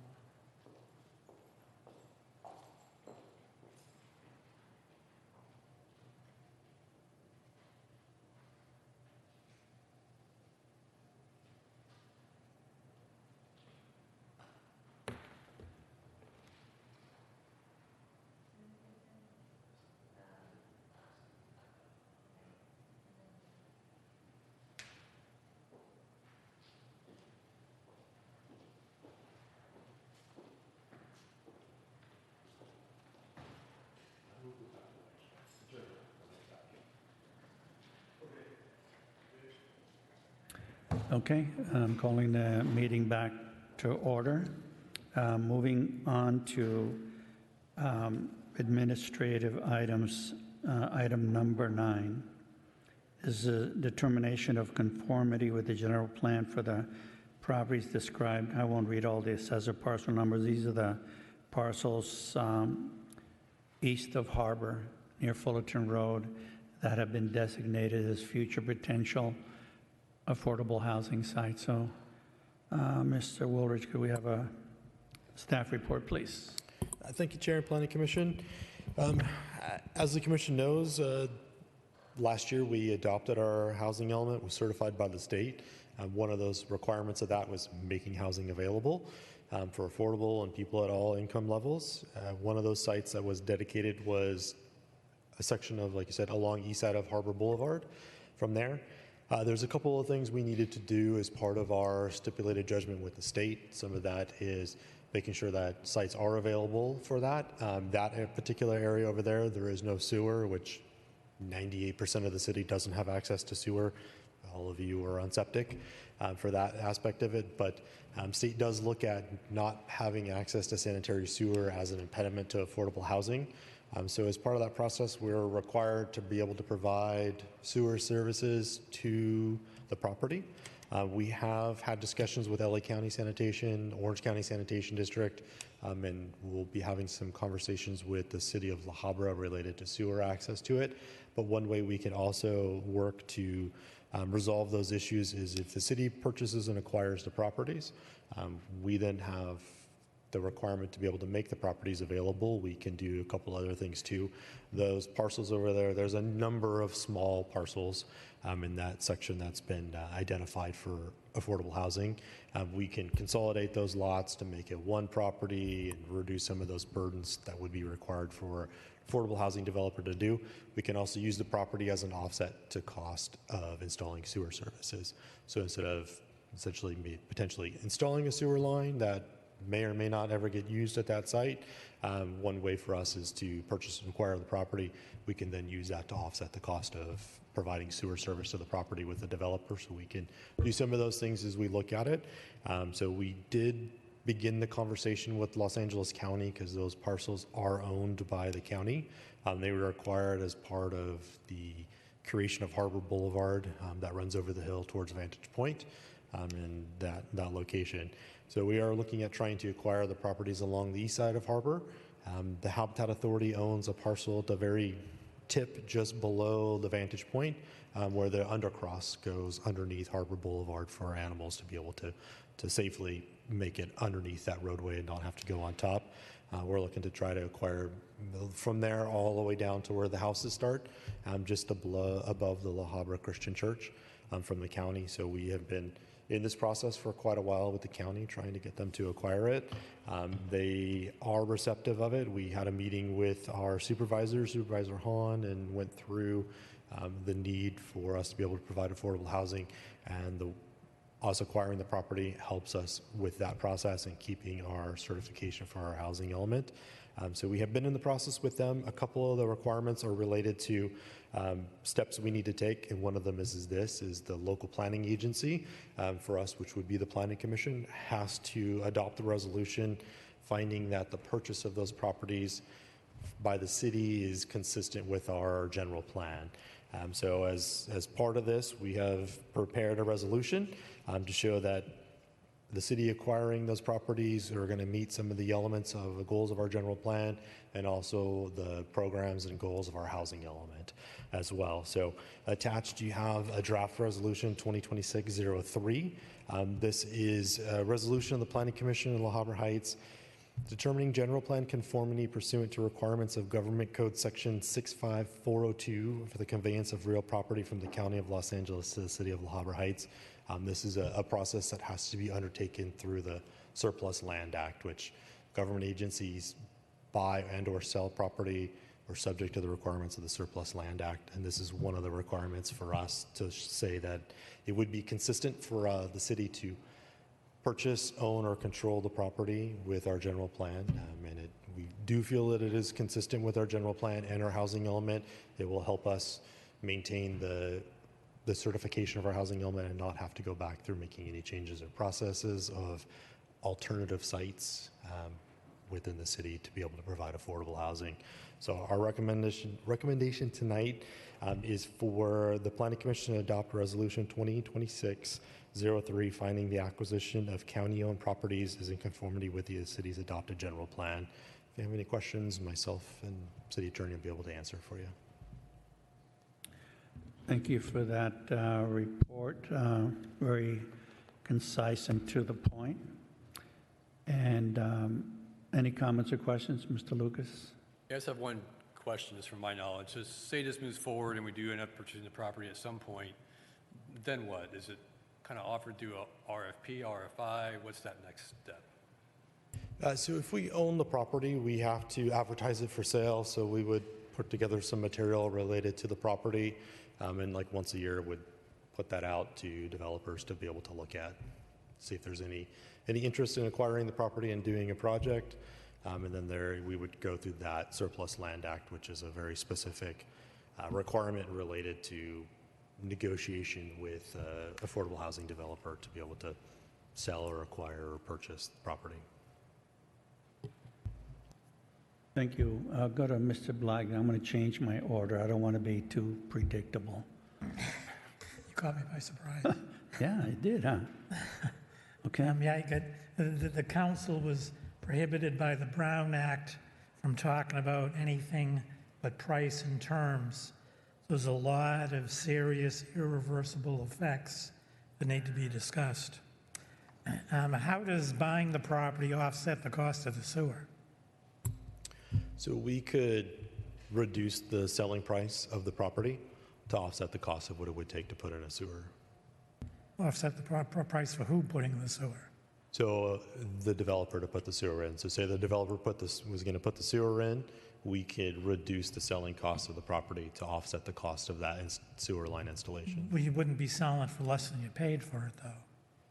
Potentially we would, because otherwise we would have the cost of installing the sewer line as part of our burden. Yeah, actually, that was something that the city signed that agreement under duress, I would say. But the state law says, Government Code 65583.2B5, about identifying parcels. This does not impose any additional duty on the city or county to construct, finance, or otherwise provide water, sewer, or dry utilities to parcels included in the inventory. I would note the city of Malibu doesn't have sewers, and they designated an area for the high-density, low-income housing, and they weren't required to supply sewer. They're putting in one of those mini treatment plants. So I don't know if the city's going to, now that there's some time has gone by, look at challenging that requirement. Now, the Hacienda West is less than 3 acres. The city has trouble keeping that clear. This is 30 acres. Who's clearing that and how much it's going to cost every year? It's something we will have to address and work to make sure we can keep it clear. So how much does that cost you, like 30,000? The way we do it today is about 30 grand roughly a year to be able to do it as part of our general maintenance that we do with our landscaping company. And then as it grows, we do it a few times a year for not just Hacienda West, but it's also our Hacienda West, the below GM Fiore's office on that parcel over there, and also where Skyline, Fullerton, and East Road come together. There's a portion that we maintain over there. So the city could be looking at spending $100,000 or $200,000 a year clearing it when they've just been talking about they don't have any money. Now, can the city do the general plan compliance and even rezone it without buying the property, so then we don't have to maintain it? A portion of the property has already been rezoned, so there's already an identified Yeah, the lower site part. where the lower portion has already been zoned for multifamily and identified for it. But I'm saying that the city still can have it be for the high-density, low-income without actually buying it. That's the question. So it's already identified for that. The only piece that's not is the the parcel 907, which is the larger parcel that's north of the main parcel that's identified. But we also have to look at the no net loss requirements of the housing element. So there are definitely some constraints on that property. There's fault lines that run through it. There's stormwater easements that run through the middle of it. There's a pipeline that runs through it for the oil company. So there are some development constraints that may not necessarily allow for all of the units that we have identified in the housing element to be developed on that particular property. So as part of the no net loss requirements, we would then have to zone another parcel to be able to meet those additional requirements, which was why having all of that property and that additional property north of it would give us an opportunity to rezone that to be able to meet our no net loss requirements if it does become a... Yeah, so under that 30 acres times 24, 720, and with all the constraints you mentioned, plus I circulated the pictures because that's a big just fill pad. I don't know if that's done to the same standards for road as it is for building structures. But can they still build 720 units and we just have to loosen up on setbacks and height and stuff? Or are they confined still by those constraints? By the constraints that are, those constraints on there would be constraints on there. I know the county wouldn't necessarily relocate the stormwater outfall out of it because on that particular property, it does outfall into open channel that goes through. So that would be a requirement and a change, and we would have to work with the county to relocate that storm drain easement area and the outfall from the storm drain. Pipeline, you can always work with the oil company to relocate or move pipeline. It does traverse down through there over to site 9, and then from there it goes off to their meter in Brea to be sold, the oil to be sold. Yeah, so my question is, they get 720, 30 times 24, but there's all those constraints, faults, drainage, roads, engineered slopes that restrict the buildable area. Do they still get 720 units just by virtue of reduced setbacks, higher structures, or are they limited to only 24 times buildable acres? So it would be, there's density bonuses that people could apply for that to be able to go above and beyond to it, but would be related to what is developable times the maximum density allowable to it, unless the city made other arrangements to allow a greater density, reduce setbacks, greater height for a project. All right, so they get 720, assuming it be used, and the density bonus, they could get 1,440. But that's going to put us most likely over our amount. So if we're changing that to multifamily, can we upgrade next door back to single family? And that would still have no net loss? We would have to go back through the process with HCD to re-review our allocations and our locations. One of the big issues previously as we went through the housing element was we only identified the site on Harbor, and having multiple locations was the most preferred way that HCD likes to look at housing, and especially affordable housing being spread and developed. That was one of the big things that we did through the last review, was looking at multiple places for stuff, for multifamily to be allowed at a greater density to build affordable. One of their big caveats was sewer, which is why we looked at all the parcels along Hacienda between here and East Road, because that's really the only location where we have sewer today. But obviously, as we sort of saw, you get into evacuation constraints. Obviously, just the new signal on Avocado Crest and Hacienda will back up. Well, this is not a one-shot deal. In 2 or 3 years, they're going to be back for more. So I don't want to give them more than we have to, because then we won't be able to use that in the future. So our site will stay a site until it's developed. So the usable capacity of that site will be there. The reality is we will get a greater number of units in our next cycle, which will be coming relatively quickly. SCAG is already starting to build up. SCAG is our local agency, government agency that develops the RENA numbers and calculation and process, and then divvies up the large number they get from the state to all of the jurisdictions in the county. So it becomes one of those things where they spread it out. we will more than likely probably get a greater number than we did this last cycle. Yeah, and now, Mr. Blagden, can I interrupt you 1 second? Can you please stick to the resolution that we're here to discuss? You're getting into hypotheticals. You just stated these that aren't maybe they can hypotheticals. make 1,400 homes. We're not here to see how many homes are going to be built. That's in the future. We're discussing future something comes. we have no control over. Yeah, Does the city buy this lot or not? yeah, and That's what we're they here to haven't been discuss. able to legally talk about the implications. I think that it's important that we discuss it. Now, here's the one you mentioned about the units, 1,440. Let's say they could build that, 3 people per unit, it's 4,000 people, and there's 5,000 people in the That's a cities. wild assumption. You know No, this it isn't. city. You think they're really going to let 1,400 units There'll go be, there? let's say, 1,000. There'll be some number of high-density housing there with a lot of people. And my concern, given the city's a rural community, is voter dilution.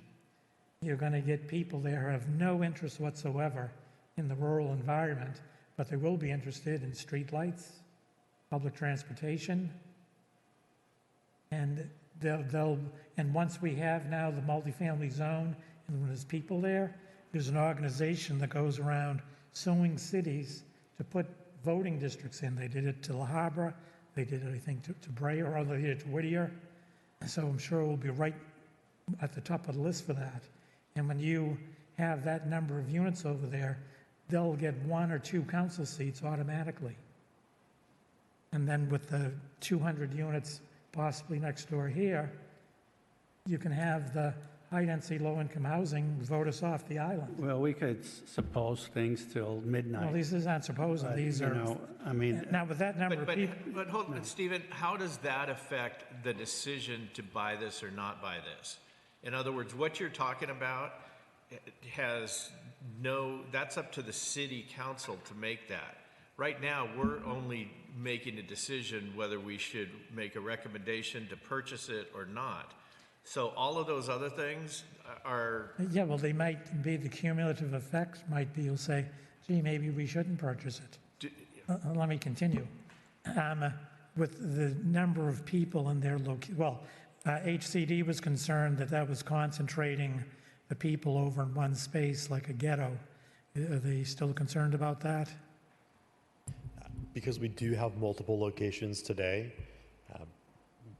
they were okay with that because we do have this other site over here on Hacienda, that it's not everything is in one location. Having the 2 locations made us be able to resolve those concerns from HCD.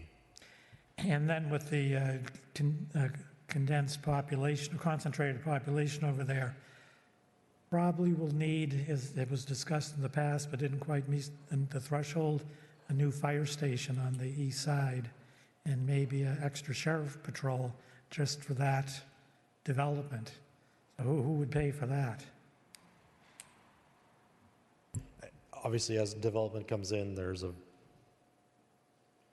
cost of those properties. There's property tax that's paid through those properties, which goes into helping to afford and us be able to fund those things. Yeah, well, as we know, the property taxes don't pay it. That's why we have a road assessment, fire assessment, and I'm talking about a public safety assessment.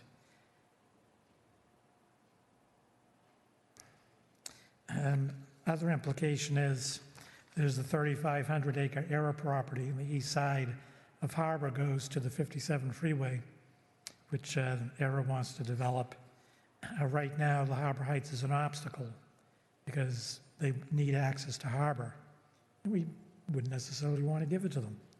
And they also need sewer. So you put the development over there, that's going to need a traffic signal with a road right into that area, gives access to the ERA property. Now you have a sewer. Now, instead of the Harbor Heights being an obstacle, we're being an accomplice. And then the sewers, anyone within 200 feet of a sewer line has to hook up. They have a problem or if they want to. So it's a development incentive. So if you have the choice between running down to Orange County Sand, which they will take, or running it uphill to Vantage Point, going uphill There's nobody going to connect to it because it's the Habitat property. Going downhill opens up the whole La Habra down to La Habra for development. And then as the sewer lines metastasize to the sides, it's basically ruralizes the city, as well as public transportation. People want a bus, and then the state keeps reducing the requirements to have high-density apartment buildings within half mile, quarter mile of the bus line. So that'll just, look at flat areas in the Vista neighborhood, on Cashland.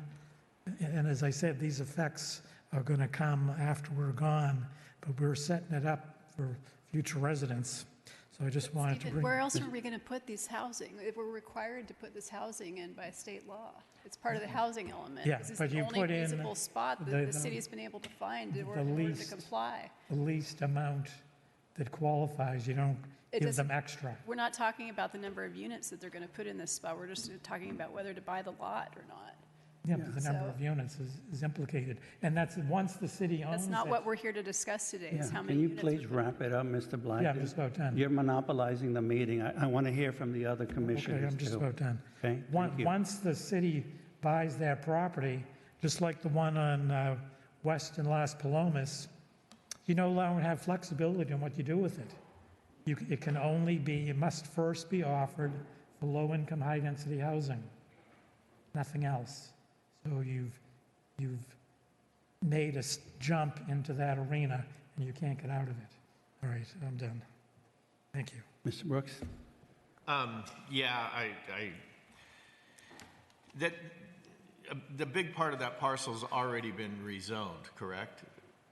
The majority of it, yes. Okay, so we're not talking about anything else. It's already done. So No, it's the minority of it. you had your time. So anyway, I will vote to move this to the city council to approve it. We've already zoned part of that, and if LA County's willing to sell it, I have two questions, I guess. One is, can the city sell that at a profit at some point in the future?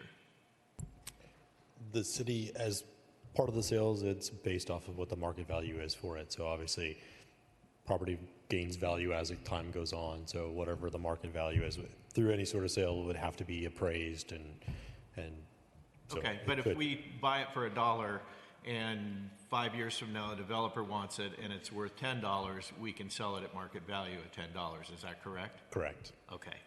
And so whatever expenses we put into weed abatement and whatnot could be eventually recouped by the profit in the sale of the property, correct? Potentially, yes. Okay, so one of the biggest arguments that I have for buying this is because it's already zoned. I think the city should own it, and my fear would be if we don't do this, the Habitat Authority will finagle their way into it and buy it, and then it'll be open space, and then we're basically, there's nothing we can do about them owning it, and then we got to figure out another place to put 700 units or whatever it is. So anyway, I will be voting yes to adopt this resolution. Thank you. Ms. Hess, any comments?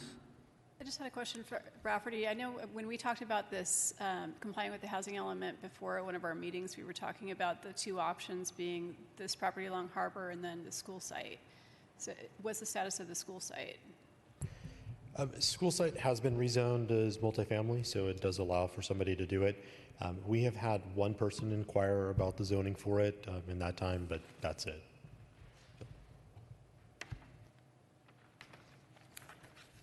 Okay, I don't really, do you have one more comment? Just one last question. So if we would purchase all three properties, you don't have to offer all three available for development as of day one, or do you? No, annually, we would have to put out some material related to the property and do that. So annually, we would put out some information. Yeah, and based on the number that we're required to have affordable housing, you might increase the acreage, okay, as time goes on. Okay. Yes. Sorry, I do have one quick question. Okay, go ahead. When I looked at this Rafferty, it looks like that little tiny corner on the west side of Harbor is like been encompassed by that church with their parking lot. Have they infringed on that? Is there a plan to make them pay for it? To kick them off, put a fence there? Or how are we going to address that, just out of curiosity? There is the large portion, the 907 portion, the corner, the southwest corner of Fullerton Road and then Harbor is actually part of that piece. So that is, like you said, the Nasong Church parking lot encompasses that area over there. The county is looking to see if there is any sort of like lease agreement or something that was done over time for that parking area, to know if there is some sort of agreement that's in place that we would have to honor or easement or something for that. As far as I know, nothing has been located for as far as like an easement or an agreement or something for them to be able to have it. So, yeah. Agreement for what? I don't know what you're talking about. The Nay Sung Church or La Habra Christian? The Nasong Church, the uppermost portion of that parking lot is actually on one of these parcels. It's on the other side of the street. Yeah, if you look at like the 907 parcel, that parcel actually crosses Okay, you underneath Harbor. answered my question. We don't need to go into details. It's a trivial thing, so. Yeah, it's on here. See this page? This is Oh, on yeah. page, it's 8267. You see the little, where the church is. Well, Yeah. I don't really have any questions. We're here because years of dealing with HCD, the affordable housing, court orders. We're just trying to comply with, the state law, which, I don't agree with, but I can't really do much about it. Many cities have fought and lost. Look at Huntington Beach, right? I mean, they have a lot of money, and they lost. So I just kind of want to put this to rest.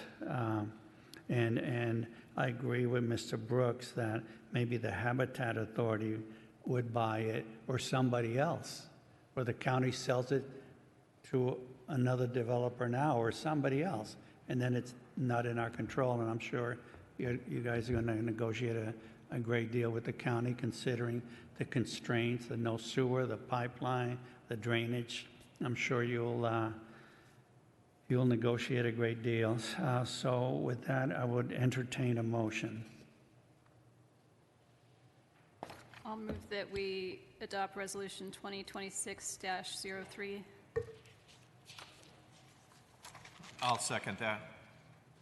Okay, let's take a vote. Mr. Lucas? Yes. Mr. Brooks? Yes. Ms. Hess? Yes. Mr. Blagden? A bad idea. It'll cost us a lot of money, but we have to do it, so yes. Okay, and the chair votes yes. Passes 5-0, unanimous. Okay, let's go on to item number 10.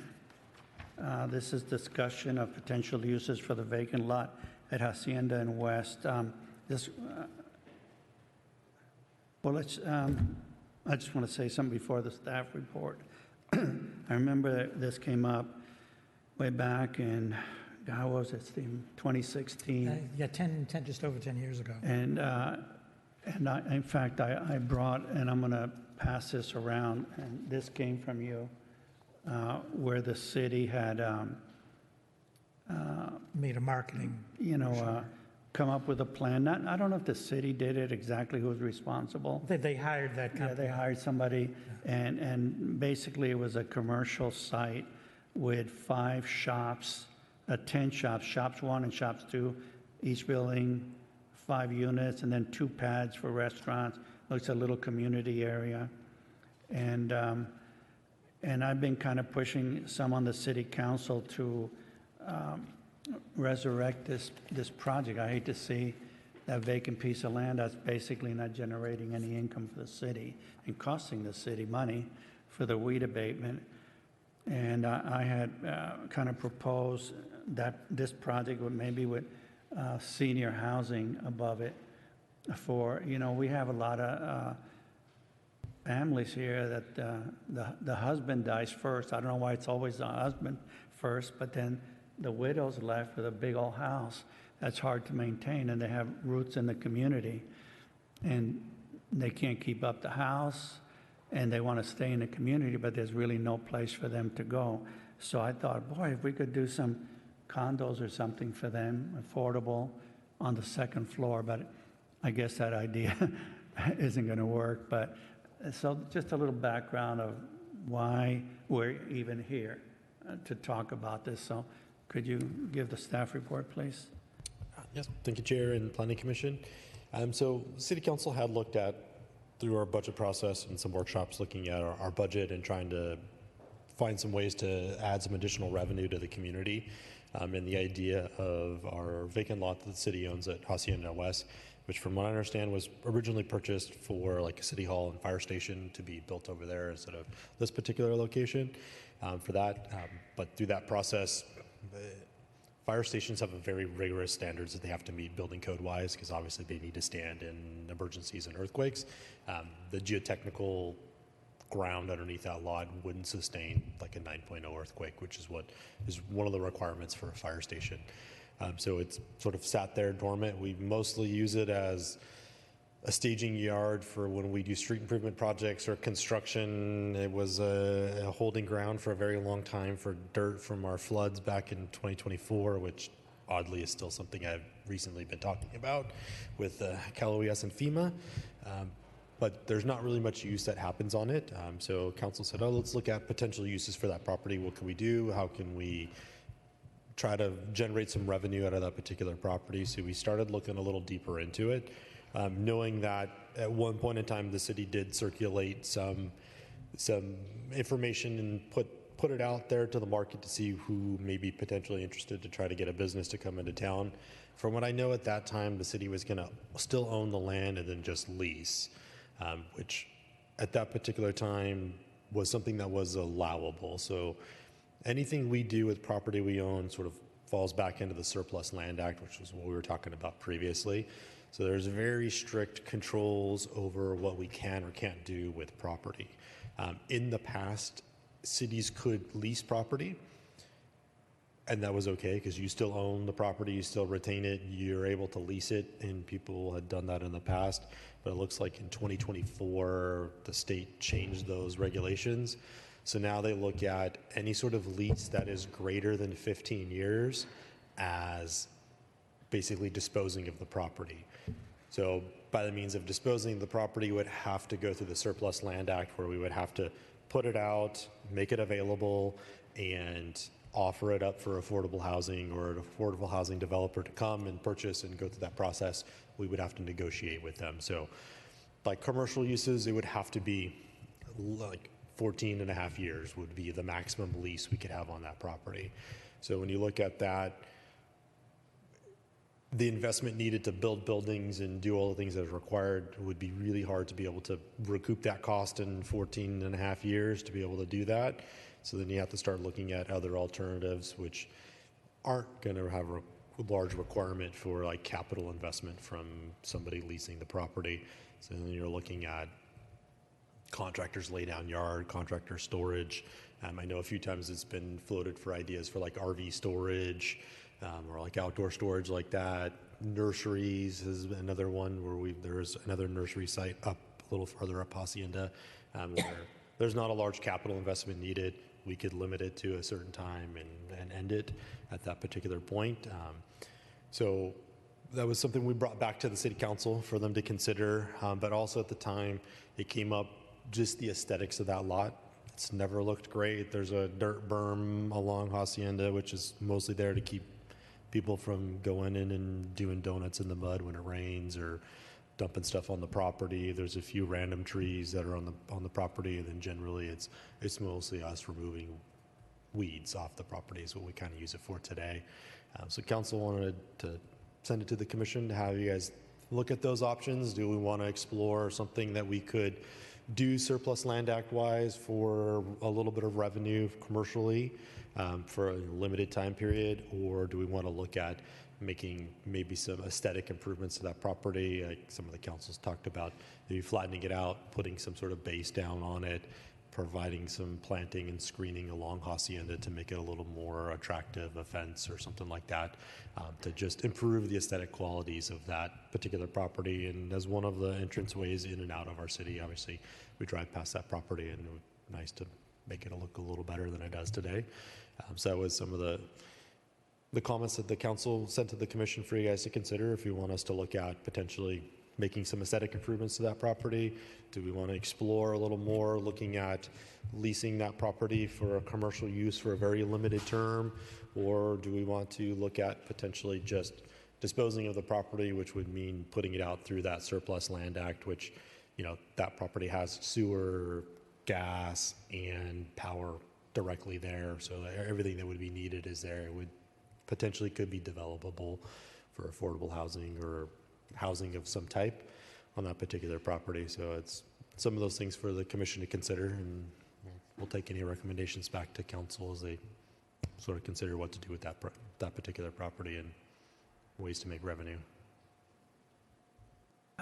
Thank you, Rafferty. All right, so let's have a discussion. Who wants to start? Potential uses for this lot. I'll start. Okay, go ahead. So I feel like if we're going to develop the property and do a 14-year lease, that it should be, if there's a business there, we should try to address the maximum amount of sales tax revenue to help the city with tax. With sales tax, and in looking at all the different things that could go in there, a gas station with a mini mart, and then maybe a small restaurant, you know, Subway, something like that to complement that.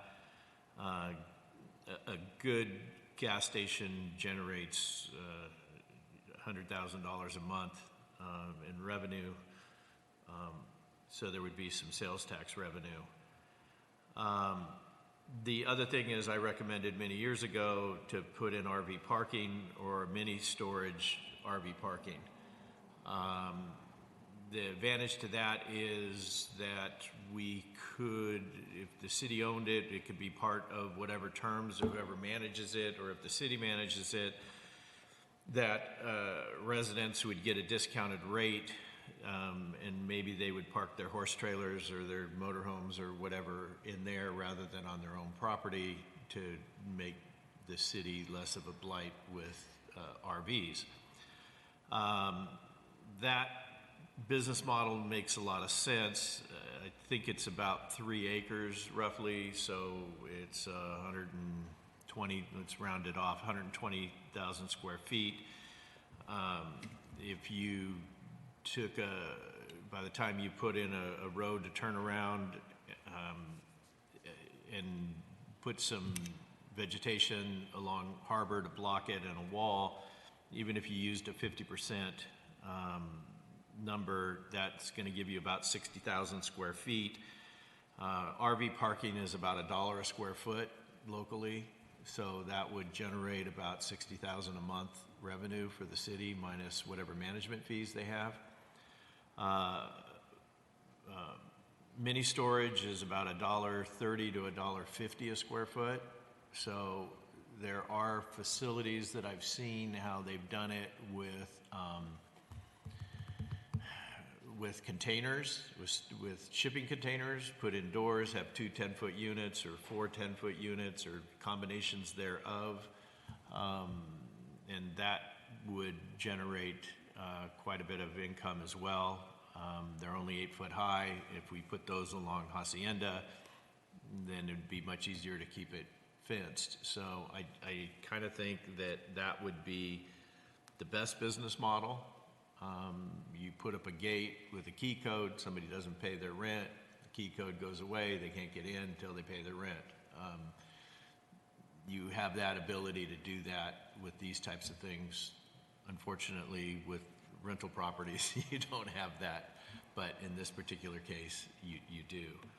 So anyway, of all the different ideas that I've looked at and thought of, those are probably my top two that I would recommend to City Council.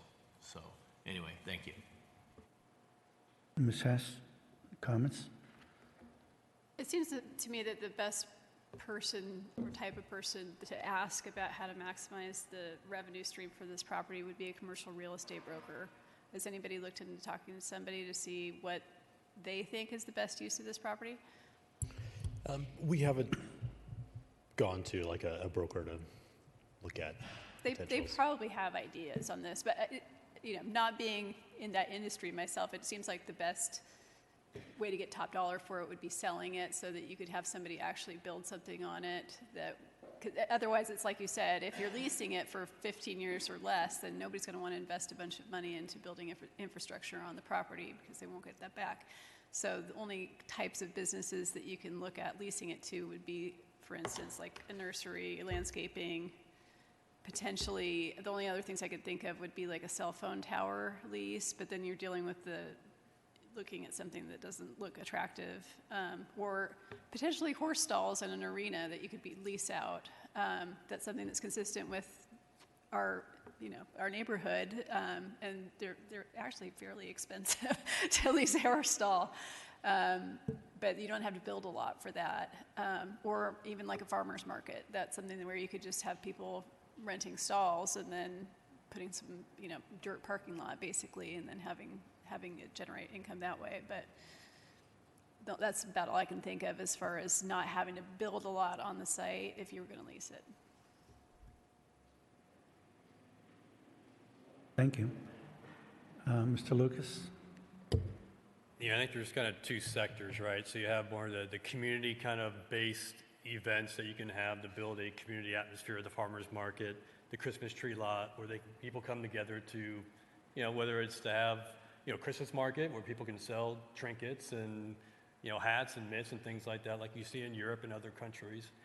You have that community event versus something more like, where you're doing RVs and storage and things like that, where it's not really community-based. You're trying to make money, more than having that community-based type of event. I guess the question I have for Rafferty is if someone were to build something there, it's capital intensive, and they went to 14 years, so the lease ends, there's a building there, what happens? The building would be there. The building can remain on site, but we wouldn't necessarily be able to do anything with it, like lease it back out. You couldn't lease it to someone else? Yeah. The lease and any other subleases or extensions, the maximum is 15 years. So even if like that tenant goes away and a new tenant comes in, we wouldn't be able to lease greater than 15 years. Okay. So, yeah, I mean, I think I support, both kind of the revenue side of things, more of the storage, the RV, things like that, versus the community. I think it would be kind of nice to have some type of community events, the farmers market, to see what type of revenue that could generate. I think it was mentioned in the last city council, we spend roughly $30,000 a year on maintenance. So even though you may not make that much money off a farmer's market or a pumpkin patch or something like that, you're still avoiding that $30,000 cost. So I think there's numerous ways we can go, and depending on what the community might feel might be the best option for this. Thank you, Mr. Lucas. Mr. Blagden? What's the required break between lease terms? So from what I know, and it's 15 years. The state looks at it as anything greater than 15 years is disposed of. But you can then lease it out again. I'm saying, what's the break between the... From what I know, they don't break down it. There's not a breakdown in the requirement from like one lease term to another lease term that they look at if it's going to be greater than 15 years as being disposed of and having to go through the process. So if you lease it for the 14 years, you can wait a month and then lease it again? From my reading and understanding of it, it's after 15 years, you get to 15 years, that's the maximum. Otherwise, you'd have to dispose of the property. Okay, so you just get one shot Yeah. at the lease? All right, So just to interject on your point there, Mr. Blagden, you could lease it with the option to buy and give somebody a 15-year lease, and at the end of 15 years, have a pre-negotiated price that they could then purchase the property. And We would have to go through the Surplus Land Act where we'd actually have to put it out to market and they would have to vet it out and be an affordable housing developer and all of those things. So yeah, so if the building remains, it would be more likely than not a liability. So the lease would be you remove the improvements. It's like on Truman Road, there's a water tank. Should have been taken down by the water district. Now it's just there and who knows what's going to happen to it. I would think what we suggest to be something you would want to live next to.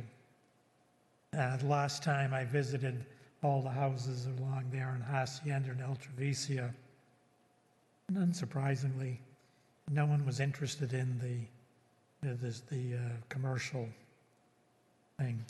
And when you subtract out the slope down to the stream, it's about 2.14 acres. Now, who would the city still retain any liability for what happens there, or would that all be on the lessee? that would be part of the lease for it, that they would assume liabilities and insurance. So requirements. JPIA is okay with leases for most anything? Because we have that currently with the property we purchased from Matrix over on Las Palomas. Okay. Yeah, they don't really, there was some reasonable ideas of like a wholesale nursery or a greenhouse or a farm, something that wouldn't have lighting to get into people's yards when they're enjoying them at night. Then as far as improving it like it is, there actually used to be a row of trees all along there. A resident was in the landscaping business and he donated trees. And it looked kind of nice along there, but they've died. So there was talk about putting up, well, we still can, a chain link fence and then put something up on it like plumbago, so when you drive by, all you see is just the vegetation. The difficult thing is the 14 years, there has to be a low capital investment and easy to get out of. Those ideas of the farmer's market, horse stalls was good. Yeah, that's all I have. Thank you. Do you have any idea for something that would generate income for the city, or Yeah, those are the things I said. the horse stalls? Yeah. Okay. Wouldn't How are be a the lot. people going to feel? You've mentioned, I think at the city council meeting and I think today, that the people around the area don't want anything there. How are they going to feel a bunch of smelly Yeah, horses? that would, oh, totally right. They would 100% depend upon good maintenance. Because people take care of their animals and no impact, and others it stinks. Yeah. Okay, well, look, we've got a lot of ideas. RV storage, mini storage, gas station, sandwich shop, a Subway. Who said that? I prefer Jersey Mike's, but commercial real estate broker, that was a great idea.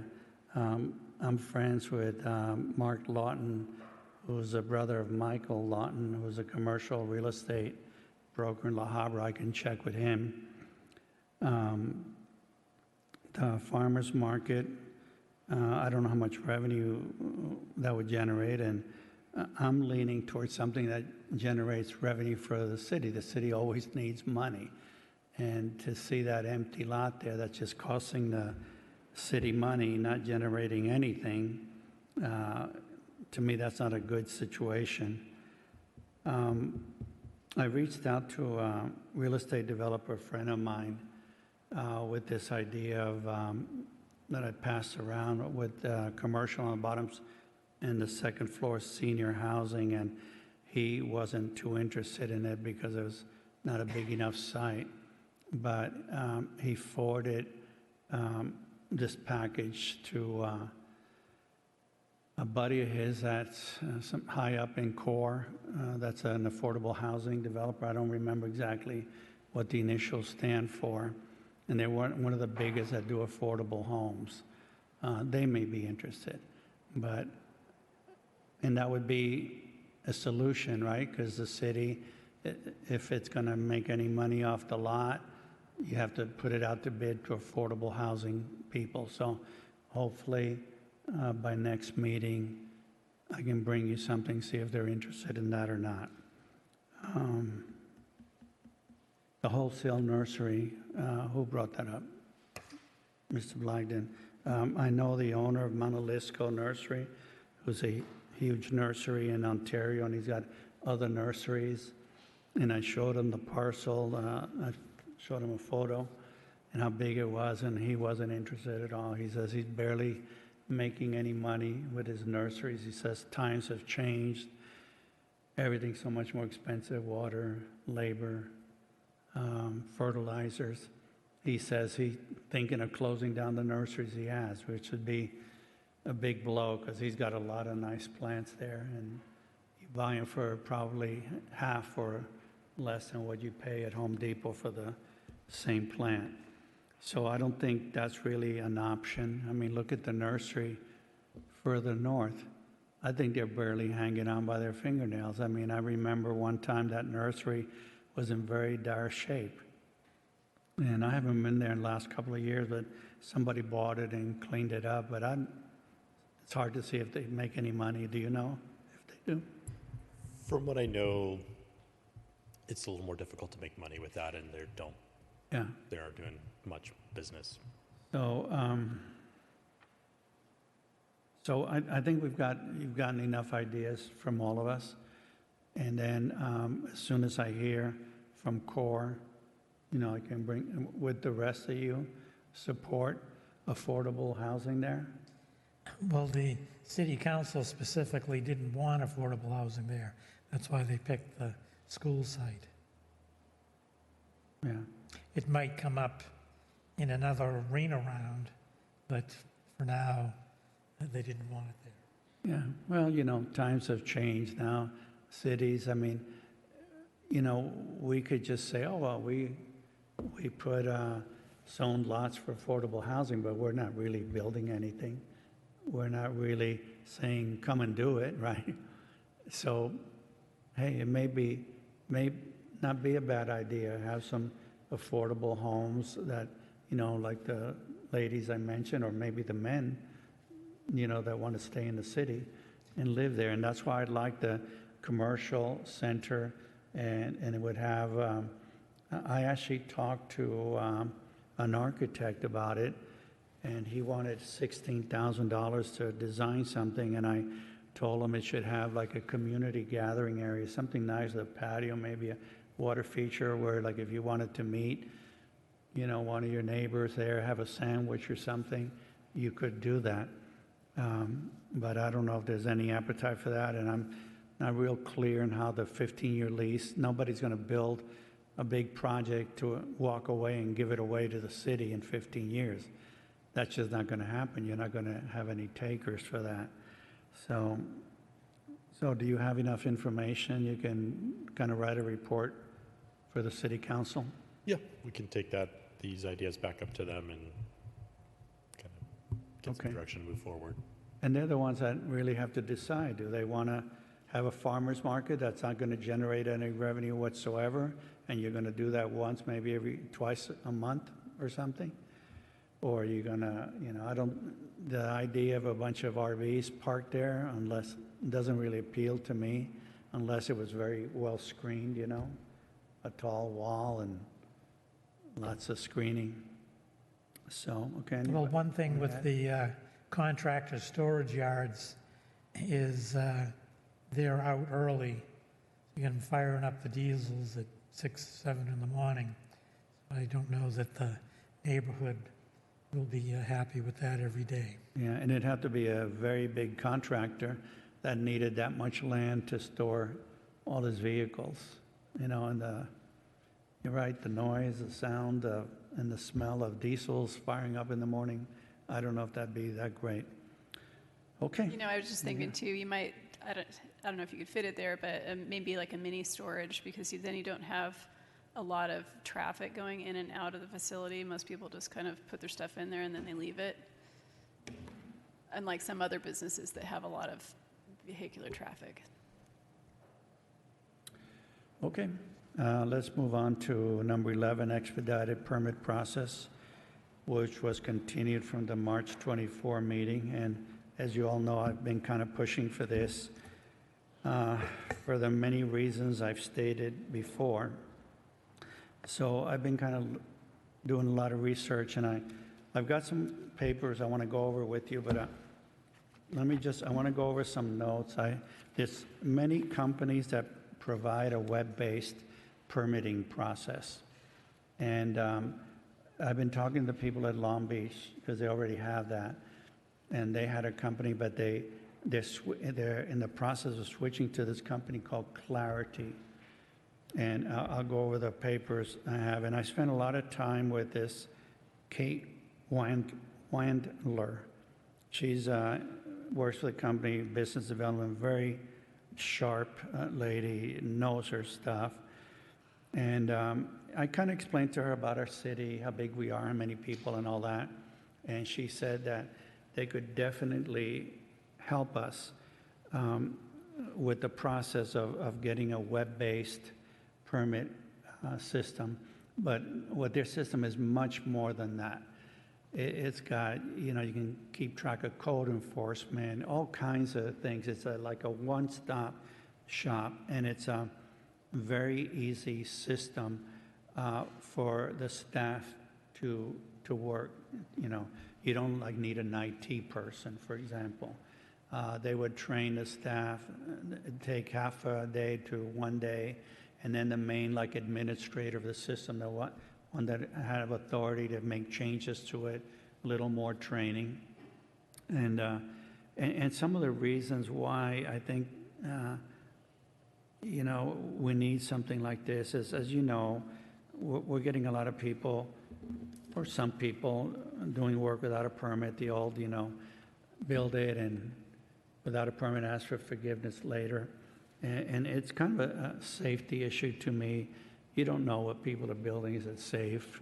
Is it going to fall over the patio, going to fall over, blow over in the next big wind? I mean, we had a great example of that down the street from my house. They built this patio that it looked like the first 60-mile-an-hour wind. That patio would go flying down the street. And I don't think I'm exaggerating about that for those that saw it. And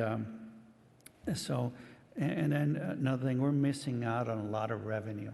You saw this month we got $58,000. And so I think we need to capture some of that revenue from the people that aren't getting permits because they don't want to apply for a permit. By having a system like this, it saves the applicants time, and it's going to save staff a lot of time, because now when you come and get a permit, you have to go to the counter, explain everything. They give you the forms, you fill it out, they type it in. You know, it takes time. It's doable. I mean, I've done it many times. But on this web-based system, when you're going to pull, let's say, you know, small addition, it takes you step by step, asks you questions. What's the size of the addition? What's this? What's that?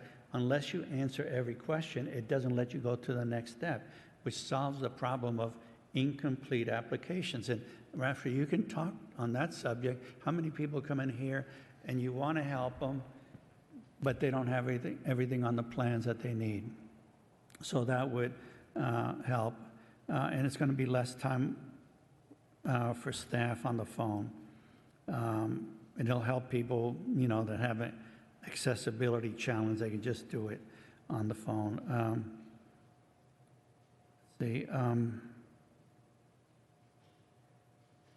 Well, let me just kind of go over this. Let me give you kind of the bottom line, what this would cost to do, because you're probably wondering, right? And I talked to this young lady about that. So for a city our size, the cost for the software and all the standard support is a little over $28,000 a year.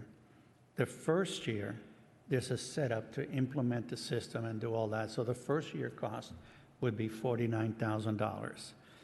And you probably wonder, well, that's a lot of money. But hey, I think if you capture 5 or 6 people that didn't pull a $2,000 permit, it would go for a long way to pay for this, and it would free up Rafferty's time to maybe do more important stuff like find a revenue-generating business for Weston Hacienda, for example.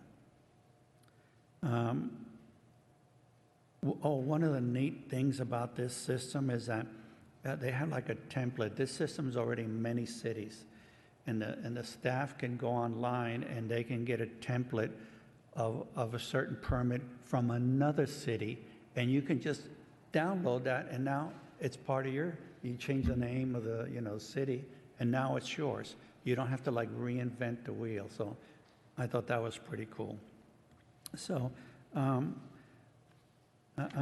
just going to show you this. This is Clarity, and it just kind of tells you a little bit about the process, what they do, the implementation phase. It would take 6 months to a year to implement this, and that would be putting it on the computers, training the staff. They have like trial runs so that when you go online, there's no what do you call that when you first start a system? Problems. Problems is a name for, glitches, that kind of thing. So they have like a couple of trial runs, people trying it, so that when you, boom, the day you announce and everybody's happy, we're going to have this, when you go online, the thing doesn't bomb on you. So all that information's here on this. And another thing I want to show you. Ray, Yeah. While you're on that, does that site have like a demo that you can go to and actually kind of walk your way through it? Yep. So that's a good question, but I'm going to get to that. Okay, thanks. So here's a paper. This is from the city of Placerville, California. This is a case study of how they did it and what it's done for their city. That's on there. You can read that. And then I just call your attention. I printed out, well, actually, I brought it to Rafferty and he printed it out. I was running out of color ink. And there's some laws, some already passed. AB 253, third-party residential permitting, that if the city doesn't do your plans in a timely manner, 30 days, you can hire an outside firm to do your permit, and then, you can get your permit, within reason. I was reading the law, but this system of doing a web-based is happening. I was kind of surprised, I thought, hey, I had a great idea. Let's do this online. And it turns out that's already a lot of people doing it, and the state is pushing for it. So I think we should kind of get ahead of the system, where in 2 years they might say you have to do this. So I'd rather be proactive than reactive. So then this Kate, she's willing that we can all get together. She'll do a Zoom call. We could do, all of us. We could have the city council and staff. We don't have to go anyplace. And they'll walk us through the system step by step. And you can ask questions. And then you could see, hey, this is for us. Or maybe you say it's not.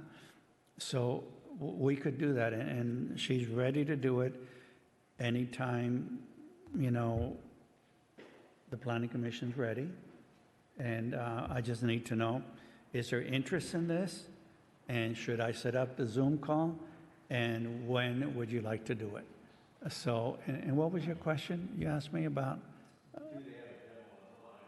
Right, you can go on their website and, it tells you about it. It'll be on this paper, but I think the Zoom call would be the best because they can, do screen sharing and thing. And she said she'd be very happy to do that for us. So what do you guys think? No, I really like the concept. I mean, it looks very automated. Looks like it can handle process, payments through the system based on, like, it had two different types of applications it can use. I assume it has time stamping when different folks are approving it, automatically routes to the next person in line for approval. So assuming it does all this automation that I would, again, think it does, I mean, the prices do seem reasonable, and it's a lot less than what I thought it was going to be originally. I guess one question I have for Rafferty is, do we have to issue some type of solicitation to choose a vendor for this?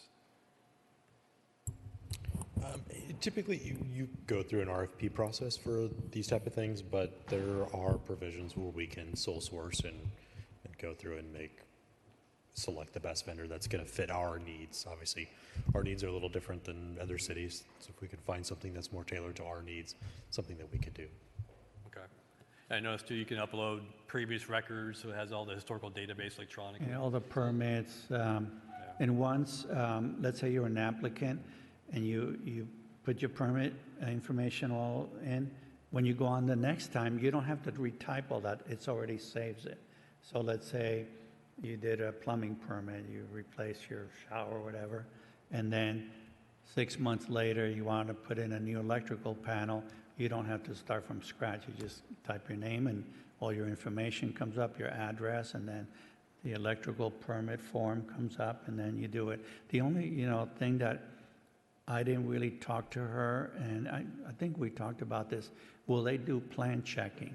And somewhere in here I read that they have, artificial intelligence is a thing now, and they may even have that. So, I mean, how cool would that be? You submit a room addition, the other thing that this would save, you guys have been here, you see all the plans. Today, when I came in, Ken Parsons was dropping out some plans. They were all that big around for the two homes. Remember up on Castellero, he came before us? And he was submitting those plans. That could all be done now with digitally.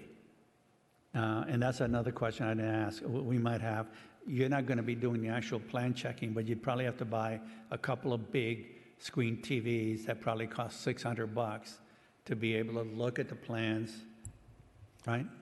Typically, for digital plan checks, there are a much larger monitor that you need and different type of computer that are used for those digital plan checking. Okay. Ms. Hess, any comments? Yeah, I would love to see the Zoom. I'd like to see how it works. And I'd also like to have some references maybe from other cities that are about our size or thereabouts so that we can see how they've felt about implementing this software and any issues that they've had. Okay. Let me write that down. I'll ask her that question. They've done a lot of cities. She started rattling off names of cities, but she spoke so fast. I wish I had taken shorthand in high school, but so references, and do the plan checking. I want to ask her about that. Mr. Blagden, comments? I think the online is great. The system the city got 2007, the Civic Plus, I think it was, I don't know if it's the same name now, that had or has the capability to do everything you said. There's different modules.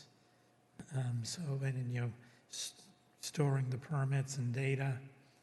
So I don't know if does that company still offer the same stuff? So we currently use CitizenServe to track building permits, planning applications, code enforcement cases. Brush clearance used to track through it until we moved to the 3DI and now First Due. Records requests and those things we track through CitizenServe today, which is our permitting software that we use. It does have like an online portal module. I think that we could potentially do it. We've never activated it. I don't know what it looks like. I don't know how easy it is to use, but it's something we could also look at with them to see what their portal looks like as far as like having it open to online permitting part of it. Yeah, I'm sure they're competitive. They were all offering similar products. I think it's great to do. Yeah, they have drop-down menus. And the digital plans, applicants are already supposed to submit them. It's right in Article 8, application requirements. Yeah, but you also have to submit, paper plans. So with this, you wouldn't have to. Everything, I mean, if you guys walk back there, how many plans? We need to add a room addition. Well, to it the depends building on who's department. reviewing them, if they need the paper plans or they're able to use the digital plans. Right, Because they wouldn't be taking paper plans if they didn't need them, because digital is easy. yeah. Do you know Scott Fasicas takes digital plans, or they have to be printed? They have the ability to do digital plan checking. Okay. Yeah. Now, how much time would that save the staff in packing these things, shipping it to UPS, a courier comes and gets it? Wouldn't that be like a huge time saver for the city? Yeah, I mean, the one who does it sitting in the back of the room right there, Alan. Well, he was sitting in the back of the room. But it is, I mean, obviously Scott is the most efficient, because he actually has a courier that comes and picks up and delivers. But that costs money. Yeah. And but that could be transmitted over the internet to him, saving the couriers, and a lot of times you ship the plans. UPS, especially holiday time, like sometimes can get a little nerve-wracking with plans coming and going UPS through the holiday times where there's tons of packages coming and going that we've had things lost or. Now, is there a practical reason why they're still using paper plans, like for jotting notes on them or something they can't do with digital plans? You can add information onto digital plans and lock them and do those things. For us, it's just building the IT infrastructure we would need. I mean, our IT infrastructure isn't the most sophisticated in the world, so it would definitely be an upgrade to our IT infrastructure to be able to get to that capability. Michael, our building inspector, who's watching, well, he's probably not watching now, but we'll be watching in the morning. He's very much a paper plan person, so that would be a bit of a change there. Well, I can tell you guys that I deal with blueprints every single day, and I get digital prints in, and even though I have very large monitor, I print them. It's much more challenging to look at a screen than it is to have the white paper in front of you. I'm old and old school, I guess, but I've missed things looking at the screen that I don't miss on paper. So there's arguments on both sides of the.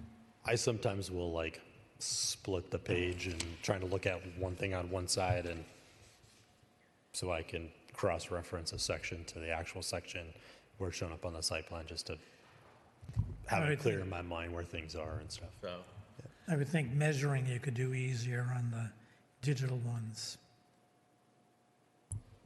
Yeah, I'm sure there's measuring tools and things on there. Yeah, I was looking at the information you gave us last time, looking up some of the websites, and here's things they say. Applicants commit to submit complete, high-quality plans. And another one, if your plans are near perfect at submittal, many cities will expedite. So that's for the 25 years I've been looking at plans here. That's chronic, although much improved from when I began, that people don't submit complete plans. Yeah, And I worked with Scott Thomas, we came up with a list, but then after I did it and seeing more plans with missing information made me think of more stuff. You could almost have a handbook of application requirements because the applicants like to leave information out that isn't favorable to them. Well, but a lot of times, and the old thing, you don't know what you don't know, right? I mean, what's on a plan, whether it's complete or not, is very subjective. You can have a plan checker that looks good to me, but another one is just going to hold you to every last little detail. And that's what I find in my many years in the business submitting plans. I have plans that I thought were perfect, And a good example is my house when I added the patios in the back, and we reviewed the plans I've submitted many times in the city, and I went to the architect, make sure you put this and put that. And I thought we had great plans, and I got 35 corrections for a patio. And I was besides myself. I could have had all, a 10-page list and probably could have missed something. So, that to me, that part of it, I know it's obvious when you've got a list, and you have a list at the city of what you need, like you talk about, and people are human. They miss things, I don't know if they're doing it on purpose, like you say, but anyway, okay, so I seem to have... Well, so I would suggest, if everyone is okay with it, since the city has a system that appears to be capable of this, at first, if you have time to be able to do it, to find out what their capabilities are for adding modules for doing online permitting and stuff. Would you be interested in just using what we have, or that what you suggested is better? Well, like Rafferty said, I think the system's from 2007, right? Well, that's when it was started, but it's, of course, Well, every time I go online to try to find a permit on a certain house, I can never find stuff. yeah, that's a different problem. Yeah, well, that's a different problem, but that's the system we have. With this system, they digitize everything. They'll go through the records and put it in. So sometimes you just gotta, cut bait and try something No, I don't mind different, doing that. I'm just, but the permit problem is because they're not using that citizen serve for the permit storage. They're using the Laserfish. So I am pretty sure the citizen serve has online permit viewing capability. That's kind of a pretty standard feature. Well, Ray, one question you could ask them is that, as you pull all these permits and it builds this database, who owns the data? I don't want to be tied into them for life if you decide this isn't working, but you spent 2-3 years building this database. So I didn't think to ask him that because I would assume it's a city's.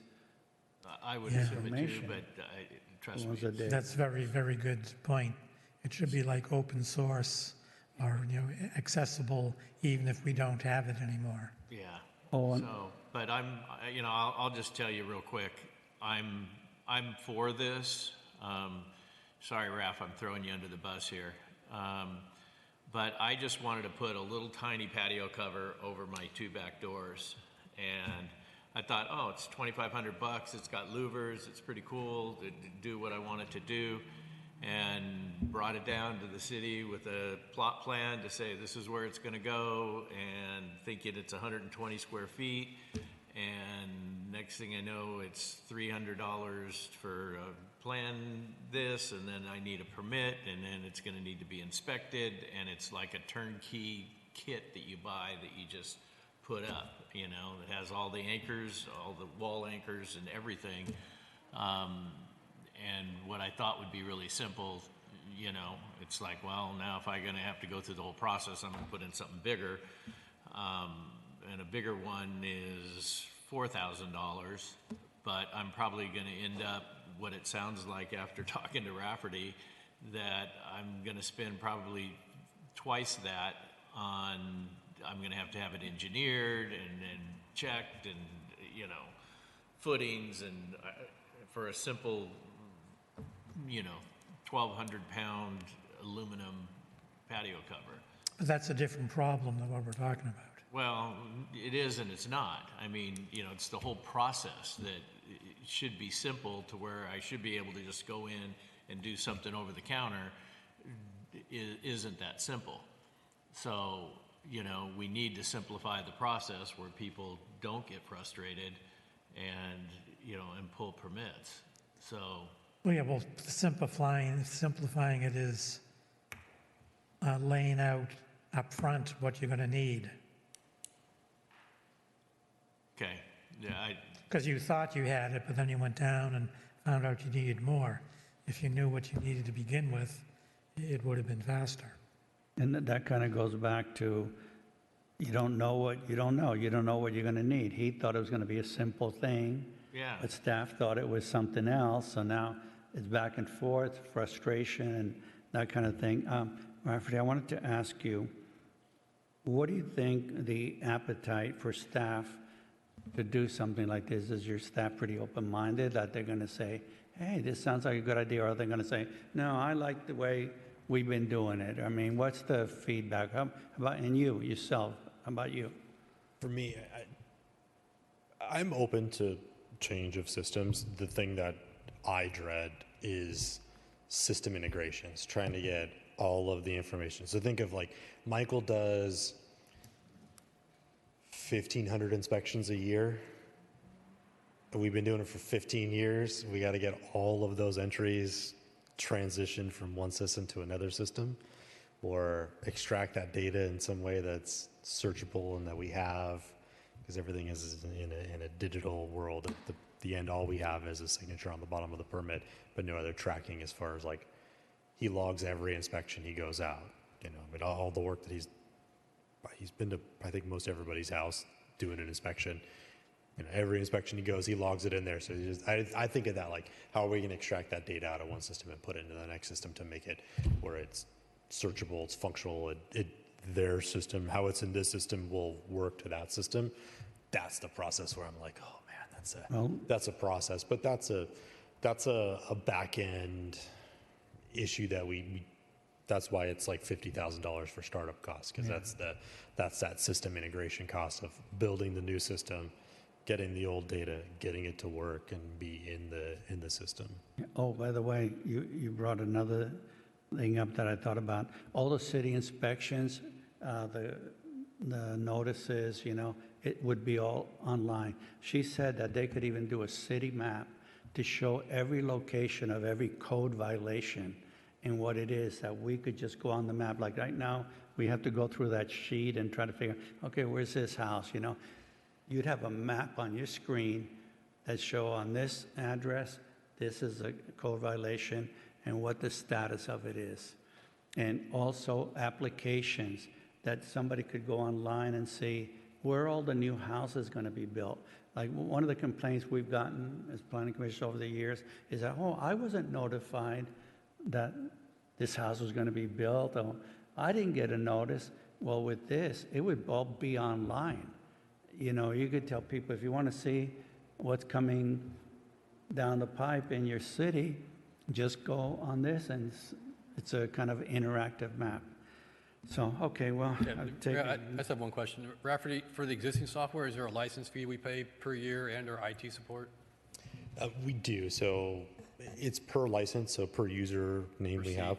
Yeah, so we have $1,800 a license, and we have 4 licenses. So we use 3, basically front office, so planning, building, code enforcement. We have like, you know, planning login, an inspector login, a permit clerk login, and then they have 1 in the back that they use for everything else. So there's 4 licenses, so they're a little over $7,000 a year.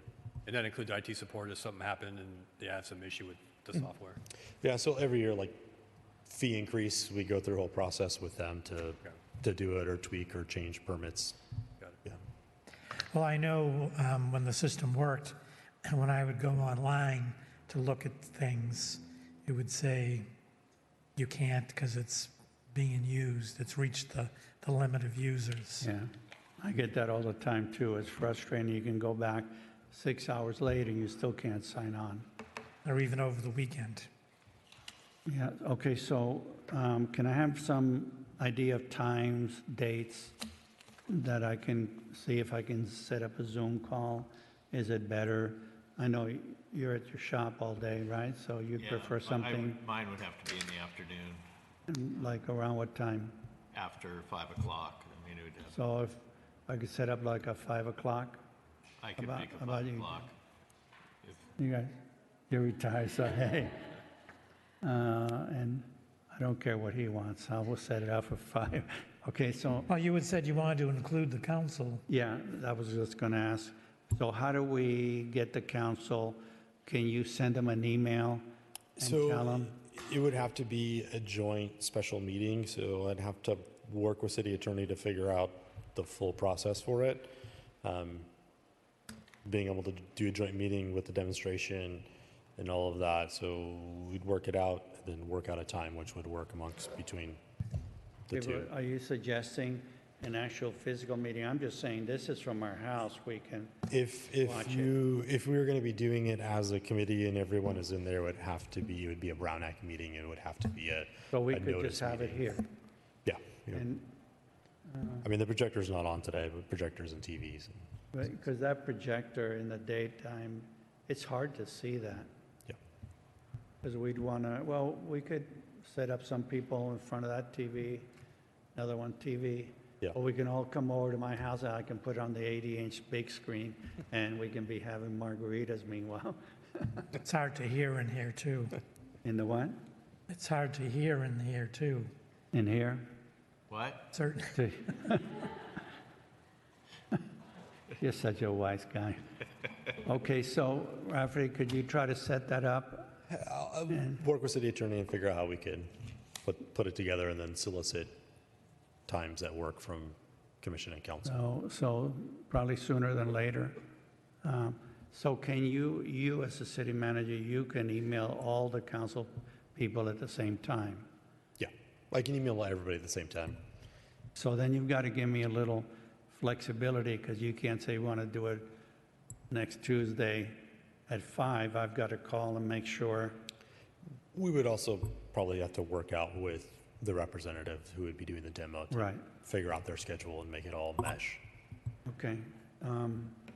Too bad there wasn't a way, we can set up like a computer screens in here so that we could actually, no, I'm not about a computer screen, that we could play with the keyboard and, oh, do the demo, try the demo. yeah. But I don't know if we need that, but, It would be good to actually get that beforehand if you said that's online, so we can play with it and then have questions when we come. yeah. Well, in the information, you have it online, but since we're not set up, I don't think they have a working online. I didn't go on enough to know. They just said the best way to show us is a Zoom call where they can share screens and do things like that. And I assume we could be at our home on our computer screens. But now, I'll see what we can work out and what it would be and how the best to be able to facilitate it. I started looking at it right before the meeting, and there's some information on there, but not like a full run-through demo of stuff. It has some information, but not. but is that really a Brown You Act can meeting? record a Zoom call. I mean, if you and I went on a Zoom call Yeah. and watched it and we recorded it, then everybody else could watch what we saw. They just wouldn't have the ability to ask questions. Yeah, we wouldn't be able. Why is that a Brown Act? This would be more informational session. We're not deciding, making policy. At any time the three of you are looking at or doing something together, you could theoretically take action. So Okay. it makes it have to be a meeting. There you go, complicating things again. All right. Well, also, the public needs to see the same information that you're using to make a decision. So we would invite the public then? They could? Yeah, it would be like an open workshop type meeting, kind Okay. of like we've done. Like with- we've done the last few months. We've done a few of those, yeah. Okay. All right, well, that's the end of administrative items. Thank you, guys, for that. Do we have no public comments? I didn't get even one card today. You should have just made up a card for me so I feel, important here. Okay, staff comments? Just a couple of events that are coming up. We are going to be having a fire service day at the park. So that will be on May 9th. It's a Saturday. Fire will be doing some demonstrations. They got to have a couple of vehicles to cut up. Lots of games and activities for the kids. Improvement Association is sponsoring along with Matrix and are providing some. We're going to have a balloon twister. We're going to have the face painter. We're working through some food stuff with the county right now and health department. So we're trying our best to be able to have some food for people at the event. Obviously, it takes a little bit of health department work, so we're in the works with the health department right now. But hopefully, it'll be a nice event. We're going to have the La Habra Children's Museum is going to come up and have some kids' activities and other things like that. So we're trying to make it a little more fun event for kids and children to come out and have a good time. So it'll be at the park, 11 to 2. Right, Ellen? Is that the right time on the thing back there? I think it's 11 to 2. At the park, May 9th, and then also the yard sale is coming up on the 30th. So May 30th, community yard sale at the park. I think we are getting close to being sold out, so if you have some interest, reach out and we will get you connected to Susan and Lynn, who are coordinating all the applications, but very, very close to being full. So that'll be another good event on the 30th. That's all I have. Listen, Thank you. Any comments? I'll start with you first. thanks to the staff and also the commission. We got a lot done tonight. There was a lot of ground to cover. And thanks to the chair for pursuing the online. Welcome. Nothing, Mr. Brooks, Nothing. Mr. Lucas, and now just one thing I want to say that to me it's kind of you guys, I consider you very intelligent and capable people. I'm lucky to have you on this planning commission. I think we're destined for great things. So thank you for being here. And with that, meeting adjourned.